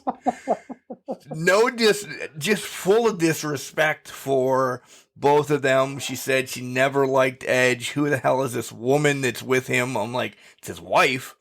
I said she was a Glamazon before, and she was beautiful as a Glamazon. I don't understand what she's doing. I'm agreeing with Kelly a little bit. Why do they look like they're homeless all of a sudden? I think they were playing way too much into that Grit Yeah. thing. That's all that was. That was way too much into the Grit character. To me, Jenks, this was the worst match of the night. Like, I'm hoping Edge got both victories. This needs to be over. Can you extend this to one more match at Mania or something? Because I understand what they were trying to do. Cool. It just didn't hit at all. No, I think it ends here. Maybe you see them. Maybe they put them in the Elimination Chamber match to get a title shot. But there I go, wincing again. But I think I think it's done here. It's done and over, like you were saying. Maybe it's a title shot afterwards. Yeah. Overall for the night, that match was a 2, by the way, for me. Yeah, I agree with that. 2. But overall for the night as a Royal Rumble, it was fun. It had the nostalgia. It had a potential match of the year, potential like second match of the year card in Bob and Brock prior to what happened. Great surprises. For me, entertaining and everything, so I'm going to stick with my 4. It wasn't the best, it wasn't mid, and it definitely wasn't the worst Royal Rumble I've ever seen. So I'll stay with my 4 overall. I did like it. I was pleasantly surprised. I had my jump out of my chair moments. So yeah, I thought for WWE starting this way, it was a good start to the year for them. I will agree. I think you're right on cue with the 4 there. You're right. It's not mid. Did I like the Rumble match? No, but again, you did bring up the point. It's not the worst one we've seen. There's been way worse Rumbles. So right. Yeah, I'll agree with that. 4 definitely. Nice. Is anything else? There was something else I was going to bring up about it, but I completely forgot. So anything else you want to talk about as an overall on the night? No, we just got to watch out for those stars that are just on fire now. Yeah. Can't wait for Mania. I can't wait for the star to catch on fire at Mania now. Yeah, I agree. Boom. The star in the middle of the field. Yeah. All right, guys, Mark needs more coffee. We're going to be talking about AEW here in a short, hot minute. So we're going to take a break with this teaser right around the corner. Jenks will bring it back, and we'll talk about the week of AEW and whatever else is going to come because we're trudging for another 2.5-hour show. What a surprise. Well, let me tell you, brother. Ravishing Randy Hogan here, NWA WCW star, and I'm coming at you from the Can Crushers, baby. #1 podcast in the whole world, brother. Let me tell you, old school stories, not the same info, not the same questions, coming at you on a regular basis. And what you going to do when Can Crushers and Randomania run wild on you, brother? Welcome back, Can Crusher Nation, to the podcast. Wow, that was boisterous. That was. I was gonna turn it into the monster truck rally Sunday thing, but I just let it go with that. Can I tell you a little note? Because during our break, I went to the old coffee machine too to make another cup of coffee during the Randomania promo. I love my wife. So what? So what's the? So Ms. and Mrs. Obviously, she's gotten over that. What's going on with the coffee maker? She said I knew you'd need another cup of coffee during your podcast, but here's the treat as well. She left me orange creamsicle saltwater taffy. I'm such a child. Ooh, man. Yeah. That's love. That's love there. Right? You gotta pay her back, man. You give me candy, you know. Woo. Hey, she might man. get sexy time tonight. Oh, man. Well, that is lovely. See, the flame is still alive, man. Yeah. Look at that. Or she's trying to kill me with the amount of sugar intake that I'm going to have today after the amount of alcohol I had last night. You know, she had money out last night, so maybe she lost a little bit too much money. Now she's trying to make it up. I did see that they did come from the reduced section. I'll put it that way. I don't. They might be old. I don't know. So hey, you know what? Penny candy still shows love. Penny candy is the greatest candy. I'll tell you. I loved walking across town when I was a youngster to this place called Benji's, and you had 10 cents and you wanted 10 goddamn gummy fish. But the lady was like, I'm not counting 10. So she would take her man hand and just scoop. And this is back in the day that you didn't wear gloves or anything. Out of the box of fish, she would just scoop a handful, throw them in a little paper bag, and said, here you go, kid. Give me your 10 cents. Yeah. You ended up with like 1,000 of them for 10 cents. And they still made money off of that box because they were like 50 cents a box. Do you not remember the box of goldfish? Oh, I do. Okay. I do. Yeah. Okay. You're just bringing back a lot of nostalgia right now, Mark. I know. Speaking of nostalgia, WCW Jericho, Cruiserweight Champion on right now against Juventud Guerrero. Oh, look at that. Yeah. You Who do you think did, wins that? I don't know. You did miss La Parca against Disco Inferno, though. You didn't mention La Parca versus Disco? No. What the hell, man? The original chairman you didn't bring up. I know. This hasn't been good so far of what I've been watching. This hasn't been good. What do you mean? It sounds like it had great matches with La Parca versus Disco Inferno. And Rick Martel against Booker T and then Perry Saturn. Yeah. Oh, God, Perry Saturn. Oh, Jesus. Dynamite. We can go match by match, or we can kind of just AEW was good this week, but it had spots and it had low spots. So we can just conglomerate them together because I needed to get the word conglomerated. And I'm proud of you. Good job. Cody and Sammy's ladder match was fucking scary to me from start to finish. But I was also impressed that a ladder wasn't the first thing in the ring. I agree with that. There were some wicked bumps that they were taking. Case in point, the senton onto the ladder outside the ring, or swanton onto the ladder outside the ring, that looked like it broke Sammy in half. They went for it all. They went for the bump. I think it started with the suplex off the top of the ladder because Sammy's leg actually hit where the titles were, and I'm like, if his fucking leg gets stuck in that, how do you practice a bump that way? There's no way out of that. I had the same fear. I actually have it in my notes. My God, I thought he was going to get hooked in there. I thought his leg was going to get trapped. And then it's like, to your point, how the fuck are you getting down? Yeah. A cutter off of the ladder, a crossroads off of the ladder. The ladder. Oh, my God. It was a great match. It was a great match. Cutter, they hit that perfectly.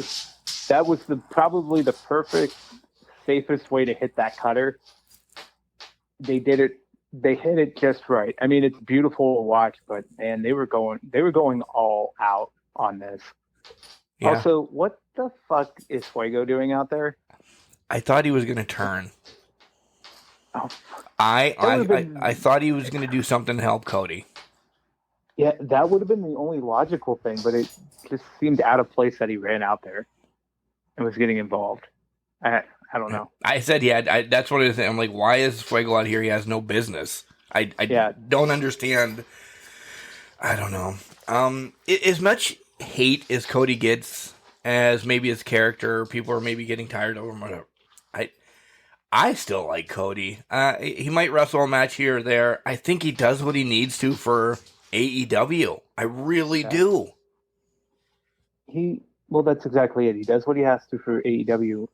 I don't mind Cody Rhodes. I'm not going to boo Cody Rhodes. He still puts on decent enough matches. It's not like he's. I guess you could make the argument he's taking the TNT title away from people, but I mean, I think he's still good in the ring. Yeah. And he's still doing it, and he's putting younger talent over. Whether you believe it or not, he put Sammy over in this match big time. Yeah, he did. And yeah, and he's helping enhance their talent pool. I still give Cody props. I'm not going to hate on Cody Rhodes. And essentially making Sammy a 2-time TNT champion, kind of getting him to the level, because Cody is a 2-time champion. Yeah. We need to forget that Cody's a 2-time champion. So you have to get it to somebody else. Exactly. Maybe Sammy's going to be the first multi-time, meaning like 3, 4, 5-time champion. I think that's a smart thing. I think Sammy needs to be around this title. I think this is Sammy's built title. Darby having it for as long as he did was cool. I don't think Darby is a title guy. He's the get ready for the hate. He's the Undertaker type of guy. He doesn't need a title. If he gets one, cool. He has it. It's a great prop for him.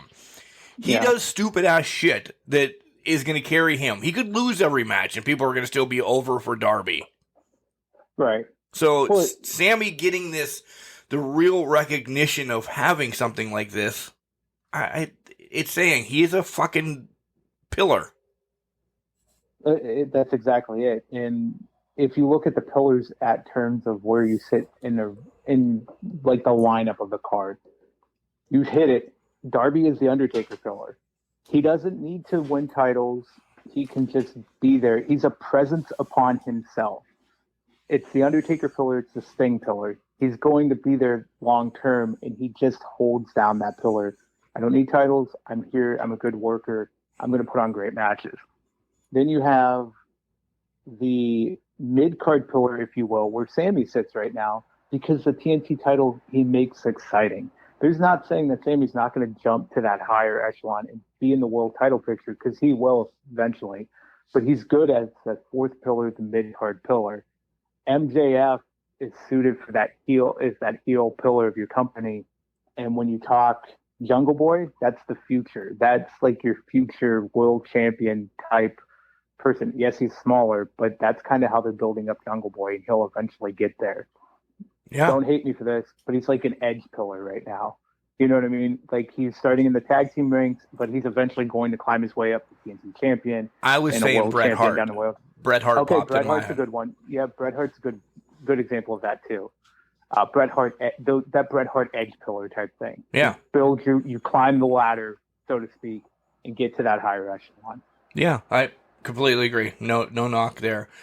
Next up, we have match-wise, Wardlow destroys Elijah Deem, IWC, and this other guy, Alexander, I don't know who the hell he is. He's from Cleveland. I don't know him. But Wardlow just destroys him, and I like how he pushes Shawn Spears away, saying, nope, it's my time. Yep, walk away. And I think that did more, obviously more than the squash did. Mm-hmm. Yep, For way sure. more. Yeah. Jericho Santana Ortiz against Garcia in 2.0. It's now written on the wall. The inner circle is decimating from the inside out. That Jericho did nothing but the Judas effect, and they didn't even know that he did it to get the win. I love that story. I do too. It was perfect, and then they jawed back and forth on the way out. Yeah. So far, nothing really to sink our teeth into after that first match. They're kind of still getting us to come down, right? Right. Yeah. We're going to have Jurassic Park against Hardy Party. Jesus Christ, I don't need that, but we get it later down in the week. CM Punk. Yeah. CM Punk. Again, his goddamn pants are back. But if you wrestling him, though. I know. But if you're made in Long Island, that means you're not made of strong material. Did you know that? You learn something new every day. Yeah. I loved everything about this. Again, good. MJF comes out and shits on LeBron James. I love anything that make people like LeBron James look horrible. The Pinnacle just beating his ass. Wardlow doesn't want to do anything. Continuing that story into this story. And then he's like, get your ass over here and powerbomb him. Yes, more. Don't give him a match yet. I don't care. The match next week's not happening. I don't care what anybody says. Yeah, I think some shenanigans will happen there. They're going to jump Punk again. Did you want to see Wardlow turn in his hometown? Or I think we're all good with him not doing it. But would you have liked to see him turn in his hometown? Turn on MJF? In his life hometown, no. Yeah. I want to see Wardlow turn in Pittsburgh, where we know that we know, and then I just kick the table and give him his props, being the IWC boy that he is. That's where I want him to turn. That's fair. Because Mama Wardlow will still be there anyway. So yeah. Yeah, that's true. It's only a 2-hour trip, 2.5 hours trip, something like that. But that's fine. Yeah, I thought if it's not going to be in Cleveland, then it has to be somewhere where he can get that massive pop. Not saying that Wardlow can't get a pop anywhere because they've been building him up correctly for the turn. I think his hometown or the IWC Pittsburgh area would be the best case for him for his turn. Yep. MJF says, hey, Punk might leave again, take his ball home and cry and be on a podcast. I sent Tony Khan a message right off the bat. Hey, Punk isn't leaving. He's not taking his ball home. But the offer is always open for Punk to come on Can Crushers. Anytime, Tony. Anytime. So that was good. That was a good one. Yeah. Might as well shoot your shot. It's marketing. I can't argue with that. It's great. I love it. Layla Hirsch in Red Velvet. This was a better match than I thought it was going to be, Jenks. There's something about Red Velvet that I'm starting to. Layla, I think, is great. She's going to be somebody big in the future. She's going to be that Ronda style, the Brock style, of just hard nosed hitting. But something about Velvet hit me in this match, and I'm like, oh, I don't know. I just thought it was a good match, continuing the whole storyline between the three of them. Stat is the player in this game, though. Statlander, without a doubt. Oh yeah. Well, think of it as the big name in the feud.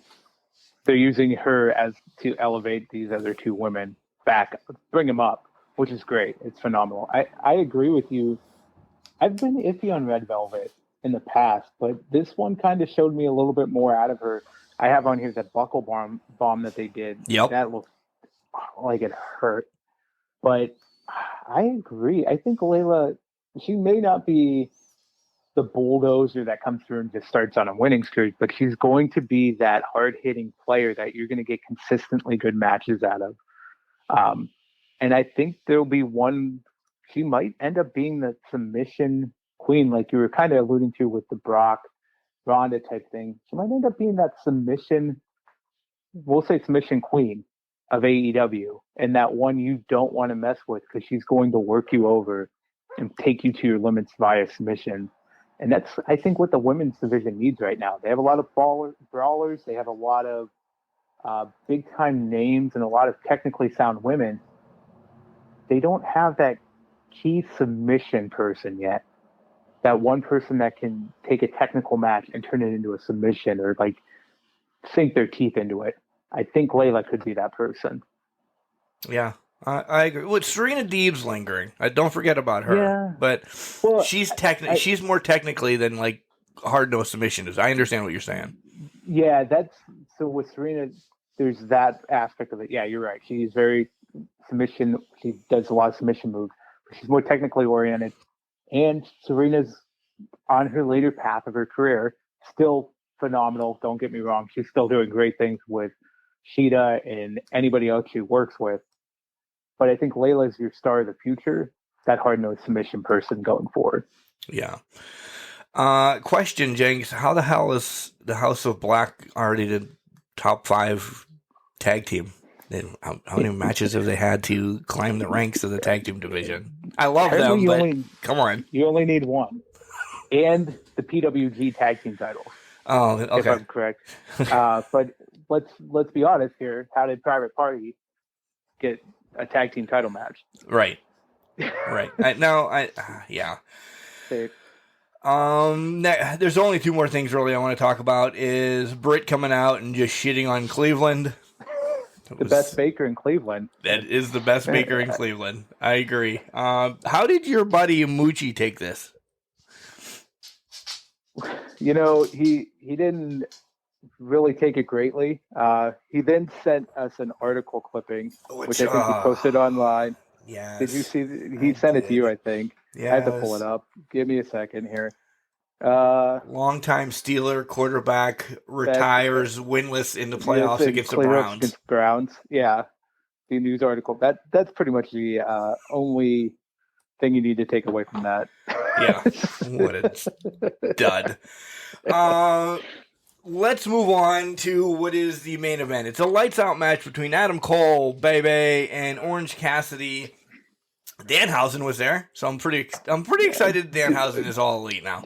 I yelled Danhausen probably as loud as Excalibur did.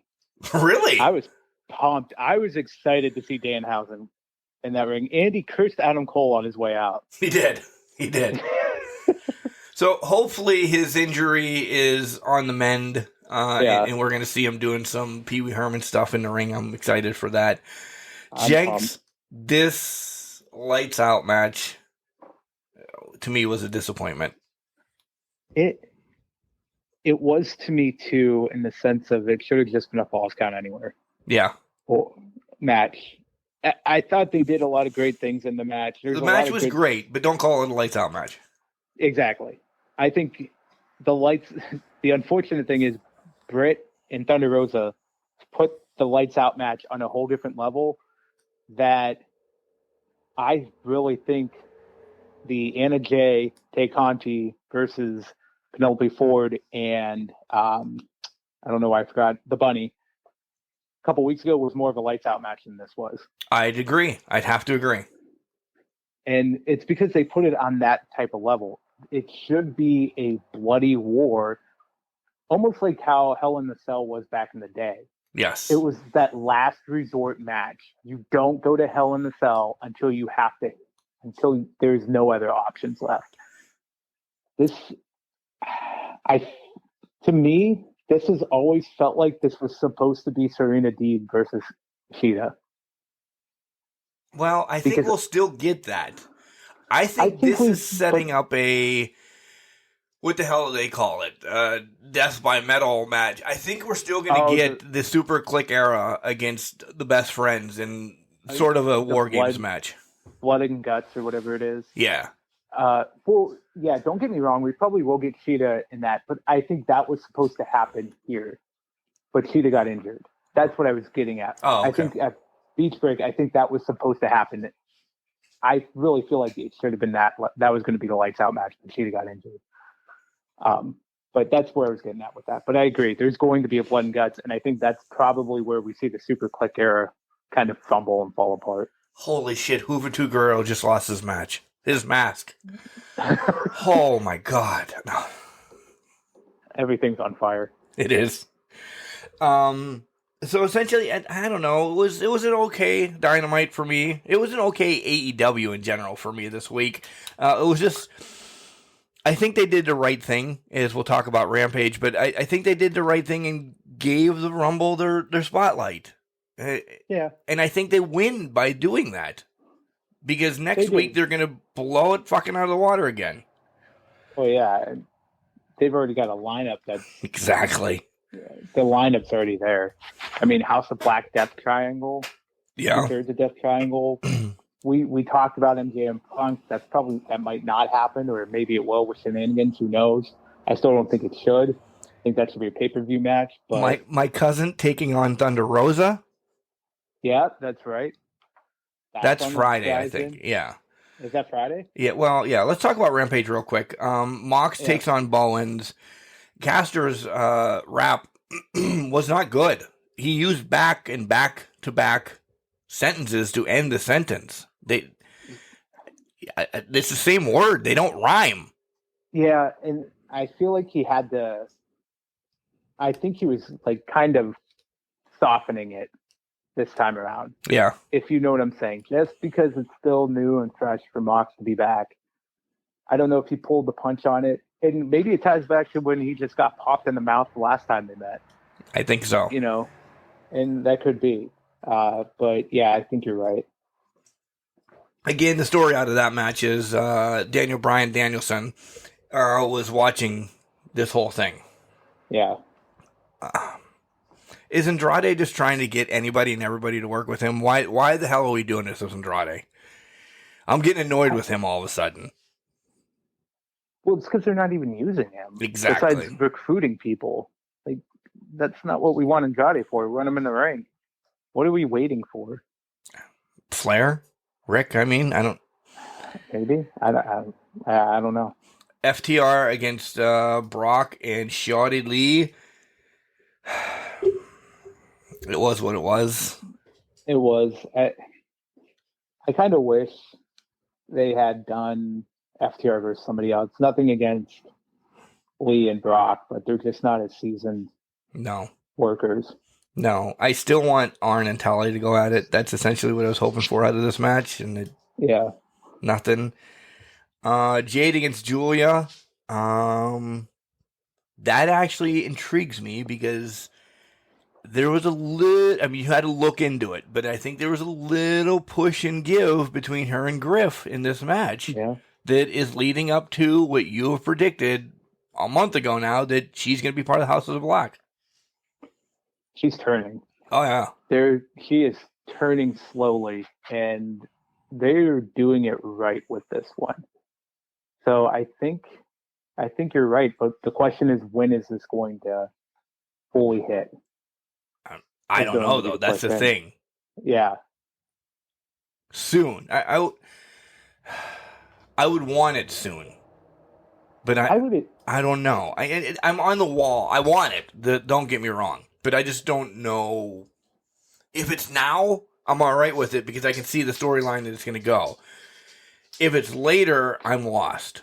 So I feel like by Revolution it needs to happen. I think that's your time frame here. Yeah. If it's after that, I don't feel like it will tell the story properly. I don't know. I feel like it's just dragging it out at that point. Speaking of dragging about it out, I get the British Bulldog against Steve Mongo McMichael right now. Talk about a barn burner. Then we get the main event, which is again, Jurassic Express against Private Party, tag titles. They retain, and then we get the Gun Club coming out and beating their ass again. Again, I'm still not high on the Gun Club. Listen, the ass boys need to calm down. That's all I'm saying. Right. The ass boys just need to calm down. But we kind of figured this was coming after they already jumped Christian. So, but yeah, but it's just setting up another contender to fall to Jurassic Express. All it's doing. Yeah. Jenks, that's all I got. I'm excited for Raw tomorrow night. Rampage and Dynamite are going to be pretty gosh darn good. Yep. And I will say this, that depends on what happened on Raw tomorrow. I'll let you know what I think about SmackDown. Because I think they need to bring it tomorrow on Raw. Agreed. Raw's going to dictate the pace of the week, or the way the week goes for WWE. Yeah. I will also say I'm predicting a damn good week of wrestling coming up. I am too. Which is something I have not been able to say in a long time. Across the board. Across the board, a damn good wrestling week. Each promotion's had their weeks. Mostly it's been AEW lately, but I think this is going to be across the board a very good week of wrestling, so stay tuned. But I'm in the same boat as you, Mark. If Raw doesn't bring it, SmackDown's not going to bring it. Yep. I know. And I feel like we'll have at least, we may not get Ronda's decision soon. Brock's is coming Friday, I feel like. It's not going to be tomorrow night. Yeah. He'll be at Raw, but it's not coming unless he announces it tomorrow night. I don't know, but we know. Yeah, I was going to say, don't you think it's already been announced? I mean, it's already, the writing's already on the wall, but they have to do the official, I'm fighting this guy. You know what I mean? But yeah. One quick question as we go off the air. You can answer it or you can let it linger until next week. Do we have a new WWE champion before we get to WrestleMania? No. So you think Bob's taking it? Bob's taking it to Mania. Okay. I think if what I said earlier happens, where Drew, there was a trade because Big E's on SmackDown now as of Friday. If Drew's on Raw, it's Drew and Bob revisiting WrestleMania 37. I'm going to leave it at this. Seth cries. Seth wins at Elimination Chamber. We get Seth KO at Mania. Don't get my hopes up, Mark. Why you got to do that? Bob's just transitional again. I honestly think Bob's just transitional again because I hate to say it, it was day one COVID time. Yeah. And that's all Bob was for. They had to do this. They had to do that. They needed to do this. He's not in the picture for WrestleMania, nor does he need to be. So that title can do so many things before we get there. Let me ask you this. Do you think Bob was supposed to win day one? No. You think it was Seth all along? Yeah. I thought it was Seth originally, but the way you said that makes me think they could have put it on Bob day one and then did a Seth versus Bob Rumble match where Seth wins the title. Yeah, I think Elimination Chamber, as much as we say, I think it actually plays a pretty big role this year in WrestleMania. Which I think would be a first in a long time because I don't remember the title changing hands in the chamber match. Now, I know Miz cashed in on Drew, but I don't think it's decided the world title in a long time. I don't either. The titles change hands. And you could do whatever you want. And I'm not throwing this under the bus, but you can do whatever you want over there because they're going to cheer for Goldust coming and win the championship. Yeah. They don't see title changes over there. Or if they do, they don't care. They're seeing wrestling. You're not going to get... You can have the forced in yays or boos or whatever on our side of the water to get our reaction how you want us to. Do you know what I'm saying? Yeah. Yep. Agreed. So, yeah. Again, KO just resigning. There's got to be something for him to do besides just being a cannonball. Yeah. Seth has actually climbed up and the last couple months has been extremely hot. No disrespect to Bob. I don't want to see him and Drew. I don't want to see him and Big E right now again. They're too fresh. Yeah. Give me something fresher. And I will take KO and Seth all freaking day. That's not a pun either. You know who also takes shit? Jason freaking Rollins is taking shit. All right. He's made off like a bandit. He is. Guys, I love it. I love it. I love it. Had a great week of wrestling. I enjoyed everything today with Jenks. I enjoyed everything yesterday with Jenks. Make sure you tune in on Wednesday. Listen to the Masked Saint interview about the movie, about his career, about him being in religion right now. And let me tell you, there is stuff that I want him to be my priest, pastor, preacher, whatever you want to call them. He's going to be my new number one. He's still beating people up and taking names. Yeah, he's kicking ass, taking names, and blessing them on their way out. God bless you. Boom. God bless you. Here's my boot in your ass. Remember, just because it's trash doesn't mean you can't do great things.